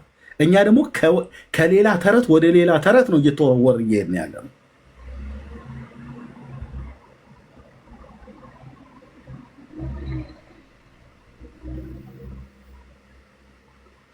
ምንድን ነው የሚባለው? ብሩክ አሁን ራስህ ይህን ቤት ጨርሰው ዝጋው የምትለውን በለህ እህትየው ሌሎችም ወንድሞች የሚሉትን በና እኔ አፒታይቴን ዘጋው በቃ ለምቦጫ ማሉ አሁን ችግሩ ምንድን ነው? የረር ተራራ ላይ ከንፈሩ ትልቅ ሰው ባዩ ቁጥር ሊሸሹ ነው ኦርቶዶክሳውያን። ከባድ ነው በጣም። እዛ ጎሮ ቦሌ አካባቢ ያላችሁ ሰዎች ከባድ ነው፣ ከባድ መገለጥ ነው። ከየት እንደሚጽፉት እኔ በጣም ነው የሚገርመው። እንደዚህ አልተነገረም። ከየት አምጥተው እንደሚጽፉት ከየት አምጥተው እንደሚነግሩን ግራም። ይሄ እኮ ነው በቃ ተረት ማለት ይሄ እኮ ነው። ሲጀምር እግሩ የአንበሳ አፉ የድብ አይልም። በቃ ዳንኤል መጽሐፍ እንደዛ አይደለም እያለን ያለው። ዳንኤል መጽሐፍ ላይ እንደዛ ተብሎ አይደለም የተጻፈው፣ እንደዛ አይደለም የተጻፈው። በቃ ሰው ነው፣ በቃ ሰው ነው። ምንም በቃ የተለየ አይደለም። ለዛውም ሊትል ሆርን ተመሳስሎ ነው የሚመጣው። እንደውም ከክርስቶስ ጋር ተመሳሳይ ባህሪ ነው የሚያሳየው ማለት ነው። ተመሳሳይ የሆነ ካራክተር ነው ያለው ከክርስቶስ ጋር። ልክ አንቲዮኮስ ኤጲፋኔስ እንደመጣው ማለት ነው። መጽሐፍ ቅዱስ ላይ የለም እኮ እንደዚህ አይነት ሀሳብ የለም። ጌታ መተው እንደሚጽፉልን ማለት ነውና ጥሩ ነው እንደዚህ ከተገለጠላቸው ጥሩ ነው። ለምቦጫም የሆነ እግሩ ወደ አንድ በኩል ሁለቱም እግሩ ወደ አንድ በኩል ሸፈፍ ያለ፣ አንዱ አይኑ ቀይ ነው፣ አንዱ የጠፋ ነው ብሏል። ስታዩ መሸሽ ነው ስታዩ መሸሽ ነው። እና መጽሐፍ ቅዱስ የማያውቀው ተረቶች በኢትዮጵያ ኦርቶዶክስ አሉ። ዛሬ ካዩት ቪዲዮ ስላዝናናኝ ነው ይሄኛው ቪዲዮ። የኢትዮጵያ ኦርቶዶክስ አሁን ከዚህ ከርዕሱ ጋር በተገናኘ በዚህ በውጭ ግንኙነት መጽሐፏ ላይ ምን እንዳለች ላንብብላችሁ፣ ከዛ የሚገባ ሰው ካለ እንቀበላለን። እንደዚህ ይላል፣ ይኸውላችሁ። የኢትዮጵያ ኦርቶዶክስ ተዋሕዶ ቤተክርስቲያን ከኦሪየንታል ኦርቶዶክስ አብያተ ክርስቲያን ጋር ያላት የሃይማኖት አንድነት አጽንታና አክብራ የያዘች ስትሆን የምትመራው የምትተዳደረውም ከሐዋርያት በተገኘው ትውፊት መሰረት በቅዱስ ሲኖዶስ ነው። የኢትዮጵያ ኦርቶዶክስ ተዋሕዶ ቤተክርስቲያን ከቀደምት ነቢያት ጀምሮ ለሃይማኖት አባቶች፣ ለቤተክርስቲያን መሪዎች በነበራት ፍቅርና መንፈሳዊ አክብሮት የእስክንድሪያ ቤተክርስቲያን የኒቅያ ጉባኤ ውሳኔ ነው ብላ በጻፈችው የተንኮል ድንጋጌ ለ1600 ዓመታት ከራሷ ልጆች ሳትሾም ከእስክንድሪያ ጳጳሳትን እየተቀበለች ስታስተናግድ ኖራለች። በተንኮል በተጻፈ ደብዳቤ ይላል የግብፅ ቤተክርስቲያን የኒቅያ ጉባኤ ውሳኔ ነው ብላ በተንኮል በጻፈችው በደብዳቤ ለ1600 ዓመት በጣም እጅግ በጣም ብዙ ወርቆችን እየከፈለች ነበር የኢትዮጵያ ኦርቶዶክስ ከግብፅ ጳጳስ ታመጣ የነበረው። ቤተክርስቲያኒቱ ለ1600 ዓመታት በእስክንድሪያ ቤተክርስቲያን ስር በኖረችበት ጊዜ ከግብፅ የሚመጡ ጳጳሳት የእኛን ቋንቋ ባለማወቃቸው እኛም የእነሱን ቋንቋ ካለማወቃችን የተነሳ ባለመግባባት ብዙ ድክመት ታይቷል። በምልክት ነበር ይሰሩ የነበሩት ማለት ነው። ጳጳሱ የግብፁም የመጣው የኢትዮጵያን ቋንቋ ያቅም እኛም የእነሱን አናቅም። በቋንቋ ችግር ብዙ ድክመት ታይቷል ይላል። ቀጥሎ እንደዚህ ይላል። በጣም ትልቁ ፖይንት ይሄ ነው። ቅድም ኤርሚ ሲናገር የነበረው ማለት ነው። የክርስትና እምነት እስከ ጎረቤት የመላው አፍሪካ አህጉር ሊደርስ ሲችል በሀገር ውስጥ እንኳ እንደሚገባ አልተስፋፋም። ቀድሞ ከነበሩት ትምህርት ቤቶች በቀር ትምህርት ቤቶች በከፍተኛ ደረጃ አልተቋቋመም። ያን ጊዜም በነበረው የግብፃውያኑ ተጽዕኖ ምክንያት የውጭ ግንኙነታችን በሰፊው አልተዘረጋም ይላል። እንኳን ወንጌል ጎረቤት ሀገር ሊደርስ ይቅርና ኢትዮጵያ ውስጥ እንኳን በዚህ ምክንያት አልተስፋፋም ይላል። እውነት ነው። ወንጌል ወደ ኢትዮጵያ የገባው የአውሮፓ ሚሽነሪዎች ሲመጡ ነው አይደል? ክርስትናው ራሱ በደንብ የተስፋፋው የተለያየ አካባቢ ላይ ክርስትና የተነገረው፣ ደቡብም ኦሮሚያም ወንጌል የተነገረው ያኔ ሲመጡ ነው። እነሱማ አልሰሩም። ምክንያቱ ምንድነው አሉ? ግብጽ በሰራችው ሴራ ተንኮል ነው ብለው በመጽሐፋቸው ላይ ይሄ የኢትዮጵያ ኦርቶዶክስ የውጭ ግንኙነት መጽሐፍ ነው፣ እምነቴ ይሄ ነው ብላ ባስቀመጠችበት መጽሐፍ የተጻፈ ማለት ነው። እንኳን ጎረቤት ሀገር ይቅርና ኢትዮጵያ ላይ እንኳን ወንጌል አልተስፋፋም። በዚህ ምክንያት ብዙ ወርቅ እየተከፈለ ነበር የሚመጣ የነበረው። በመሀል በጣም የሚገርመው ሙስሊሞች መጥተዋል። ከግብጽ ጳጳስ ተብለው ተልከው ሙስሊሞች መጥተው ኢትዮጵያ ውስጥ መስጊድ ያሰሩ ነበር። ግብጾች ልቀዋቸው ማለት ነው። ይህን ደግሞ የኢትዮጵያ ኦርቶዶክስ ፓትሪያርክ የነበሩት ብፁዕ አቡነ ጎርጎሪዎስ የኢትዮጵያ ኦርቶዶክስ የቤተክርስቲያን ታሪክ በሚለው መጽሐፋቸው ገጽ 9 ላይ አስቀምጠዋል ማለት ነው። ከግብጽ ሙስሊሞች መጥተው መስጊድ ይሰሩ እንደነበር ማለት ነው። እና ይሄ ነው እንግዲህ ቅብብሎሽ አለን። ከግብጽ የመጣ ነው፣ የግብፁ ደግሞ በማርቆስ በኩል የመጣ ነው ብለው ቢናገሩም ታሪኩ ግን እውነቱ ግን እሱ አይደለም። እንደውም ኢትዮጵያ አሁን ላለችበት ተጠያቂዋም የኢትዮጵያ ኦርቶዶክስ ጭምር ናት። ምክንያቱም ህዝቡ እንደ ህዝብ ስራን እንዳይሰራ ከግብጽ በመጡ በእነዚህ ጳጳሳቶች ህዝቡ ከ1 እስከ 30 በዓላትን እንዲያከብር ተደርጎ ከስራ ይልቅ ቁጭ ብሎ እንዲያሳልፍ ያደረገችው የኢትዮጵያ ኦርቶዶክስ እና የግብጽ ቤተክርስቲያን ናት። በአንድ አትሰራም፣ በሁለት አትሰራም፣ በሶስት አትሰራም። ለምን መሰላችሁ? በአንድ ልደታ፣ በሁለት ታዲዮስ፣ በሶስት ባታ፣ በአራት ዮሐንስ ወልደ ነጎድጓድ፣ በአምስት አቦ፣ በስድስት አርሴማ፣ በሰባት ስላሴ፣ በስምንት ኪሮስ፣ በዘጠኝ አርባቱ እንስሳ፣ በ10 መስቀል፣ በ11 ሐና፣ በ12 ሚካኤል፣ በ13 ተደርድሯል። እንደዚህ ተደርድሯል። ሙሉን አሰራ። በ13 እግዚአብሔር አብ፣ በ14 አቡነ አረጋዊ፣ በ15 ህፃኑ ቂርቆስ፣ በ16 ኪዳነ ምሕረት፣ በ17 መስቀለ ክርስቶስ፣ በ18 ማን ነው እስጢፋኖስ፣ በ19 በ18 አጽመ ጊዮርጊስ በ19 ገብርኤል፣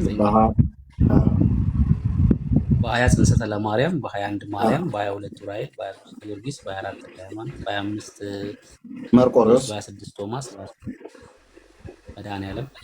አሁን እነዚህ እኮ ደባሎቹን ሳንጠራቸው እኮ ደባሎቹ ጉሮሮህን እኮ ዘግታ አንድን ቦታ ላይ እንዳትተነፍስ ትርፍ ቦታ፣ ትርፍ ቀን፣ ትርፍ ጊዜ እንዳይኖር አጋር እኮ ነው። አፍኖ ገዳይ ማለት እኮ ነው። ጳጉሜ ሳይቀር እኮ ነው። ጳጉሜ ሳይቀር አንድ ክፍት እኮ ቦታ አታገኙ።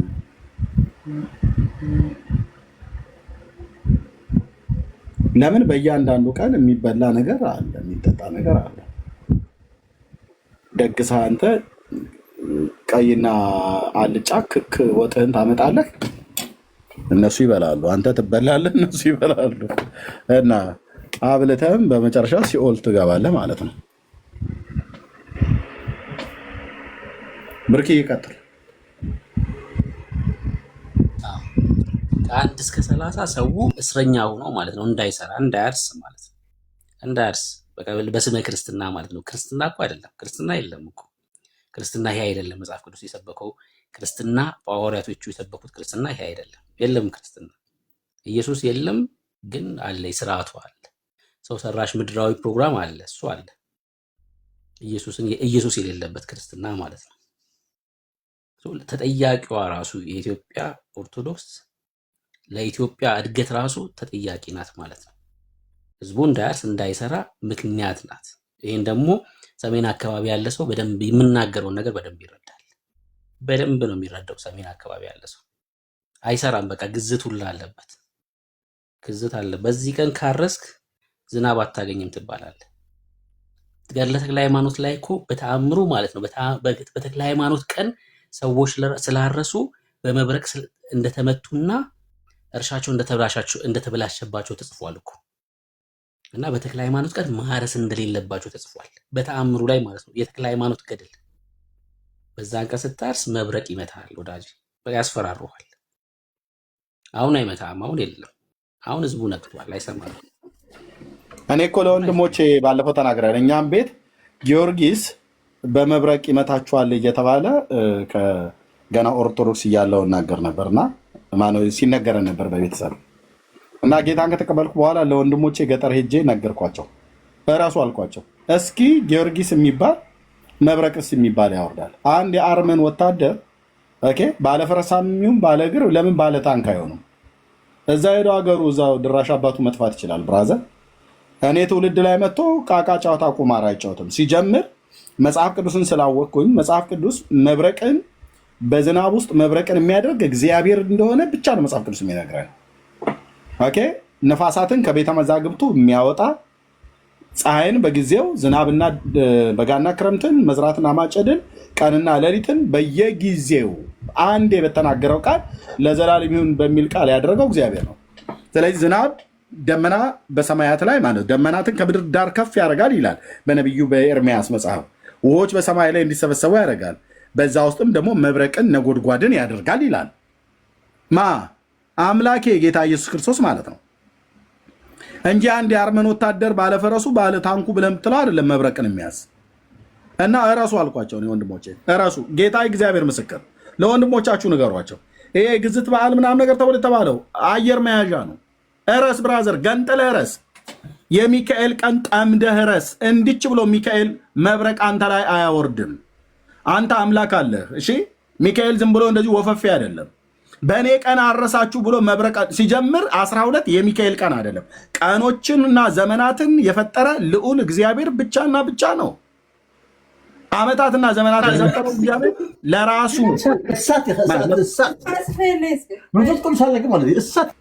ወርዛ ዘሯል እና ቀናትን ዘመናትን የፈጠረ እግዚአብሔር ነው። በ12 ሚካኤል ነው ብሎ ያለው ማን ነው? በ12 ሚካኤል ነው ብሎ ያለው ተንኮለኛ የሆኑ ግብጾች ናቸው። አምጥተው ዙል የተባለውን ጣዖት ያመልኩ ነበር። ከግብፅ ጳጳሳት ለ1600 ዓመት ሲመጡ እነዛ አምጥተው ያው 10 ምንድነው አንድ ሞኝ የተከለውን 10 ብልህ አይነቅለውም ብሎ እንዳለው አምጥታ ግብፅ የምትባል ብልህ አምጥታ ተከለችው ኢትዮጵያ ውስጥ። ይሄውኛ ሞኞቹ መንቀላቃተን 10 ሞኝ 10 ኢትዮጵያዊ ሞኝ የተማረ ዲግሪ ያለው ኮሌጅ የበጠሰ በጣጠስኩ ብሎ የሚል ከኢትዮጵያ ሰሜናዊ ክፍል ከጎንደር ከትግራይ ጀምረ እስከ ደቡብ በምስራቁም በምዕራቡም ብትሄድ አንድ እንኳን የነቃ ትውልድ የለም። መፍዘዝ ብቻ። አያቴ እንዲፈዛ ነበር የነበረችው እና አባቴ መፍዘዝ እና ያስተማረኝ እኔም ፉዞ እንደሆንኩ ነው የምቀጥለው የማለት እኮ ያለው እና ግብፅ ከላይ ቲማቲምና ሽንኩርት ለአረብ ገበያ ለአውሮፓ ገበያ ታቀርባለች። እኛስ አባይ እየወረደ ማለት ነው። አባይ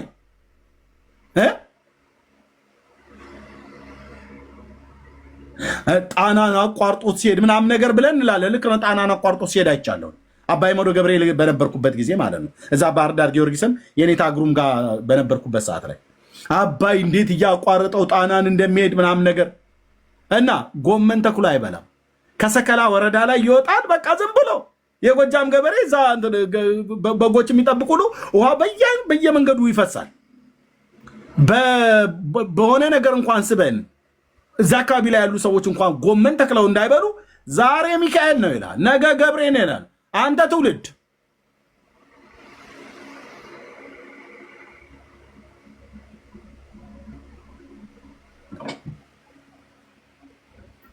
ዛሬ እመቤቴ ነች፣ በእመቤቴ ቀን እንዴት ብሎ ይላል። ስለዚህ አባይ አይደለም ገደላ ገደል ውስጥ ገብቶ ገና እዛ ሰከላ ወረዳ ውስጥ ማለት እዛ በሰከላ ላይ ሜዳ ለሜዳ እየፈሰሰ ያለ ማን ዞር ብሎ ያያል? ማን ዞር ብሎ ያያል? አዝማሪ ሁሉ ማሲንቆን ይዞ ነው። በጣም የጠጅ ቤት ዘፈን ነው። አባይ ማደር ያለው አባይ አባይ አባይ አባይና አባይ አባይና አዋሽ አባይና ጫሞ ምናምን ነገር ይላል።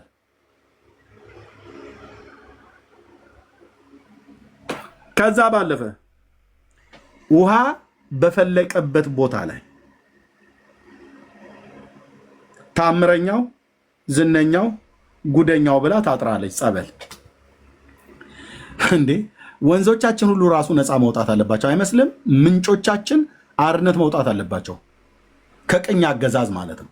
ምንጮች በፈለቁበት ቦታ ላይ የምንጭ ውሃ እንኳ እንዳንጠጣ የእንትና ጸበል ነው ትላለች። ታምረኛው የበርሜሉ ጊዮርጊስ ትልላለች። ሚኔራል ወተር እኮ ነው። ሚኔራል ወተር የሚባለው ይሄ የከርሰ ማዕድን ምናምን ነገር ልክ እንደ አምቧ እኮ የሚፈላ ነው። የበርሜሉ ጊዮርጊስ፣ የድስቱ ኪዳነ ምሕረት፣ የጋኑ ተክለ ሃይማኖት እያለች ማለት ነው። አሁን የበርሜሉ ጊዮርጊስ የሚባል ሰሜን ጎንደር ላይ ማለት ነው እንዳለ ሄደው ህዝቡ ባለፈው በወረርሽኝ እምሽክ ብለው ሞቱ።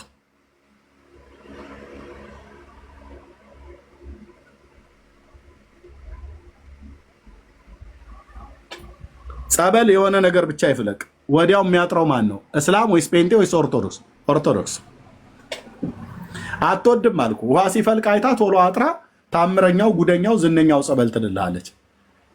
እኔ የታዘብኩትኝ ኦርቶዶክስን የታዘብኩት መገናኛ ዘርፈሸዋል ትምህርት ቤት ጋር አገር የሚያውቀው ዓለም የሚያውቀው ታክሲ ማጠቢያ የነበረና እነዚህ የጎዳና ልጆች እግራቸውን የሚታጠቡበትን ቦታ ቀለበት መንገዱ ሲሰራ ሲቆፈር እዛ አካባቢ ላይ ውሃው በደንብ ፈለቀ። ያኔ ጭልጭል ነበር ብሎ የሚለው ከዛ ወዲያውኑ ታምረኛው የቅዱስ እግዚአብሔር አብ ጸበል ብላ ጥራ አረገች።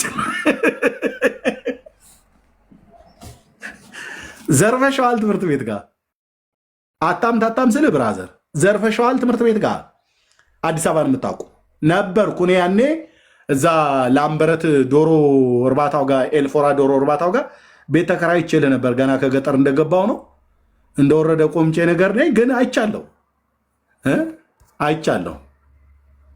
እንዴት ይሻላል ታዲያ? አሁን እዛ አካባቢ ላይ ማንም እግሩን የሚታጠብ ታክሲ የሚያጥብም የለም። ዝነኛው ታምረኛው ጉደኛው ብላ ተለጠፍልሃለች። ከዛ መሸቀያ ቦታ ነው እሱ ብራዘር።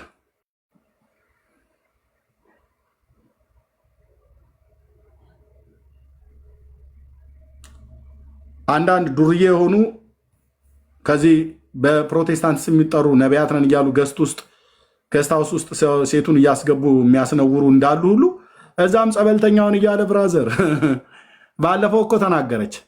ነይ ተጠመቂ ብሏት በሙሉ አውልቂው፣ ፓንትሽንም ጡት ማስያሽንም አውልቂው ብለው አሏት። ላሳይ እንደ ቪዲዮውን እናሳይ። አዎ እንዲህ አይነት አጥማቂ የእናንተ ቤት ሲሆን አይነገርም አይደል?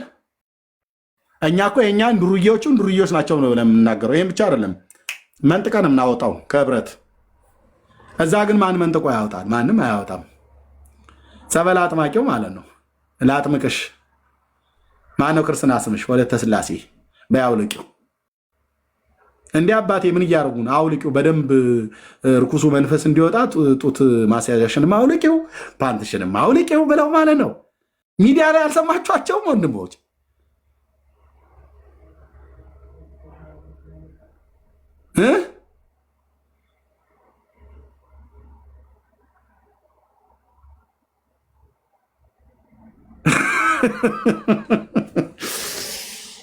ወይ አውልቂው መድኃኒዓለም አይፈቀደልንም እንጂ በድሮ ቢሆን ኖሮ በገጠርኛ መድኃኒዓለም ሙላሃኒ አውልቀውና ይልልህ ነበር የሀገሬ ገበሬ። አውልቂው ይላል። እንደዛው ነው። አውልቂው ትላለህ አይደል? እንዲህ አይነት አጥማቂ ማን ነው? ፈለገ አትናቴዎስ የሚባለው ራሱ ማን ዲያቆኔ ብሎ ያለው ማለት ነው። እሱ ራሱ ቤት እኮ ቀርባ አንዷ ስትናገር ነበር። እነሳ አባቴ እንደዚህ ሊያጠምቁኝ ብለው እና አረጉሽ ይላታል። እሷ ከንፈሩን እንትን እየላሰ ማለት ነው። እሱም ነገሩ በዚህ በጣም ተጠቂ ነው። በዚህ ነገር አይሆንለትም አሉ። ስስ ነው።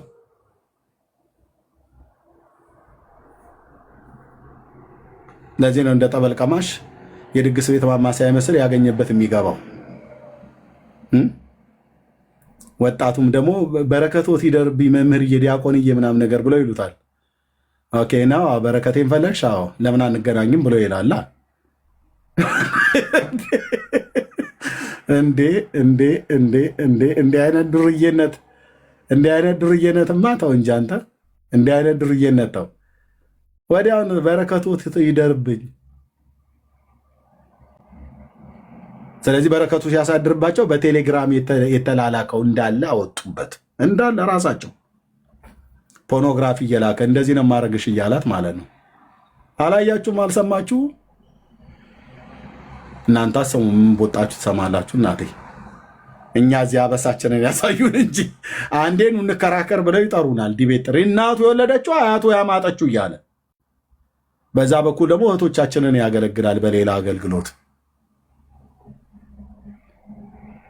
እኛ ግን አንድ ለአንድ ገብተን ባል ከሚስት ሚስት ከባል ጋር ብቻ ነው ይሄ ነው መንገዱ ብለን እንላለን።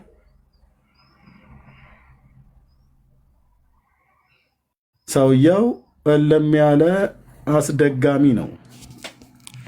አስደግሞ እኛ መቻጣኑ ቤቱን ግርማ ሞገሱን ግን አይተሸዋል ይላል። እንዴ ወንድም አለም እውነትህን ነው። አሁን ፈለገ አሁን ከሌላ ኢትዮጵያውያን የተለየ እውነት እንዲህ እንደው እህቶችን የሚያማልል ቁመና እህቶችን የሚያማልል መልክ ኖሮት ነው። እኔ መልኩን እየናኩ አይደለም፣ ግን እንደው ከኢትዮጵያ ወንዶች በጣም ይሄ ዘንጠፍ እንደው ዝንጥፉ ምናምን ነገር ብለህ የምትለው አይነት ነገር ነው እህቶች አይደለም።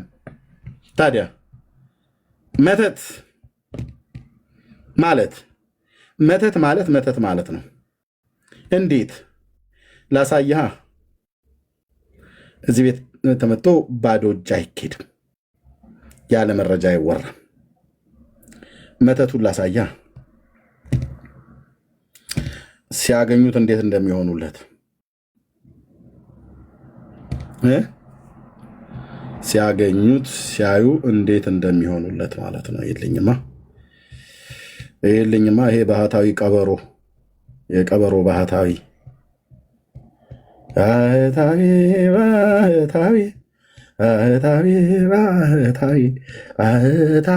ቤት አልሰራም አለ። እንዴት ቤት ይሰራል? እሱ በየሄደበት እያደረ በያገኘበት ነው የሚያድረው።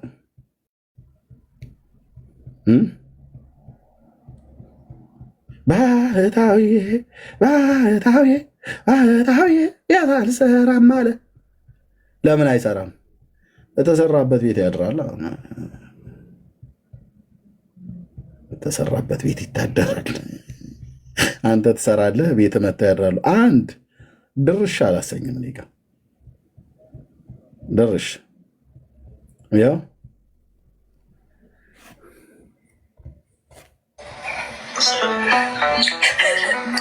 ሰላም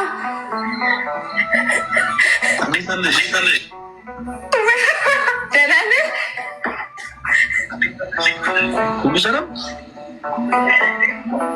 ሰላም ነው። እንዴት ነህ ፈለገ? እግዚአብሔር ይመስገን። ሀይሚ በጣም ማደንቅሽ፣ በጣም ነው ማደንቅሽ። እንዴት ልግለጽ? እጅ እየተንቀጠቀጠ ነው።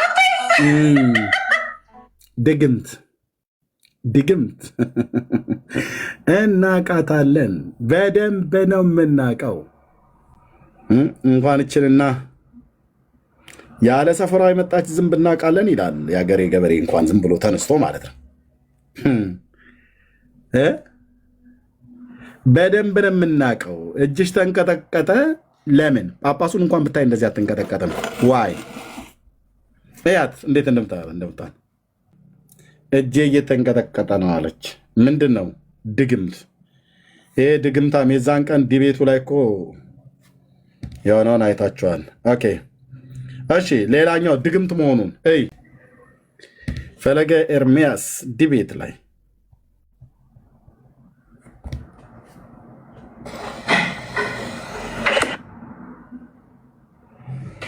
ለስዕል ማጠን አምልኮ ነው። እዚያው እኔ በጣም እውቀት እያገኘው ስለሆነ ነው። መምህራኖች አሉ ወጣ ነግሬያቸዋለሁ። ሃይማኖት መመስረቻ ማለት የሃይማኖት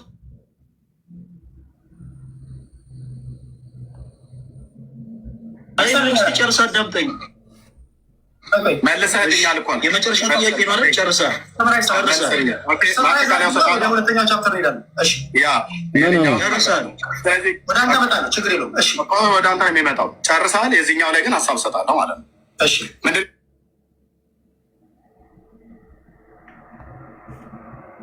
ስዕለ አድኖ ናቸው ብለሃል። ስዕለ አድኖ ከሆኑ አንተን ስዕላት ያድነዋል። ከምንድነው የሚያድኑስ? ኦፍኮርስ ያድኗል። ከዘላለም ሞት እስከ አዳም እኮ እየመለስኩልህ እኮ ነው። ወይ ጉድ! ኦኬ እውር አይን ነገ ይበራል ሲባል የዛ እንዴት ልደራለ? ቅዱሳት ስዕላት ያድናሉ። እየመለስኩልህ ነው። ስመልስ መልስ ማለት እኮ እውቀት አይደለም። አዳምጠኝ። ቅዱሳት ስዕላት መልስ የለውም።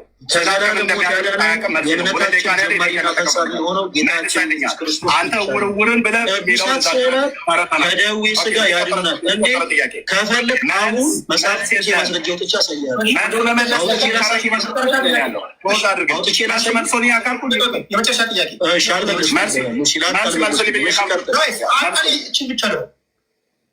ይህ መንፈሳዊ ህይወት እየተሳሳክ በቲፎዞ መንግስተ ሰማያት አትገባም። የትኛውም እምነት ውስጥ ያለ እዚህ እንደው ጥያቄና መልሱ ላይ በተለይ እኔ የምጠይቀው ጥያቄ ላይ ወገኖች ጌታ ምስክር ነው። ሂዱና አዩት። ጆሮውን እችን የግራ ጆሮውን ስንት ጊዜ እንደነካት እቺ የግራ ጆሮውን ስንት ጊዜ እንደነካት ሂዱና አዩ ፕሊስ። እኔ እዚህ ጋር አታድክሙኝ። የግራ ጆሮውን ስንት ጊዜ እንደነካካው ማለት ነው። ዋይ ዋቱ ጅራ ይላል ኦሮሞ። ስንት ጊዜ እንደነካካት እቺን ጆሮውን። ድግምታ መተታም ትውልድ ሁሉ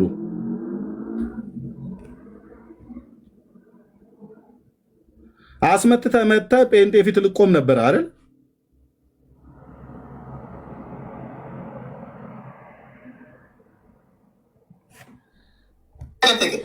አሁን አንተ ከሱ አይ መልሳል በቃ ትክክል ብሎ ራይት እኮ አጠብቅ።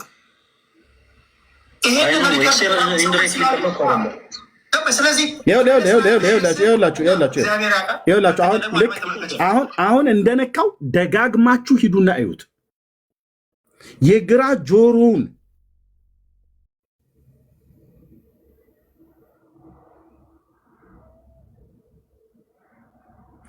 ለዚህ ነው አያስ እዚህ ሲናገራቸው እንዴት እንደሚደነግጡኝ። አፍ ያዘ አማተበ። እንዴት አንድ ኦርቶዶክሳዊ ዲያቆን የሆነን ሰው ሲያይ እንዴት ያማትባል?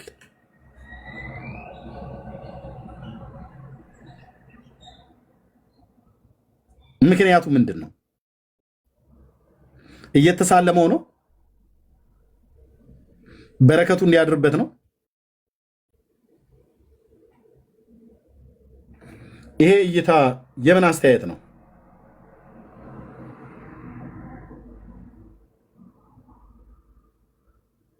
በፍቅር ነው እየተያዩ ያሉት?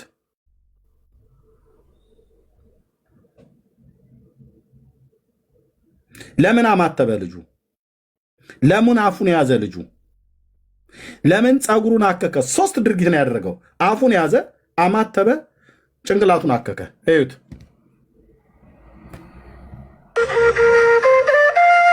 አፉን ያዘ፣ አማተበ፣ ጭንቅላቱን ያዘ። በምን ነው እያየ ያለው? የፍቅር ፊት እንደዚህ ነው አይደል?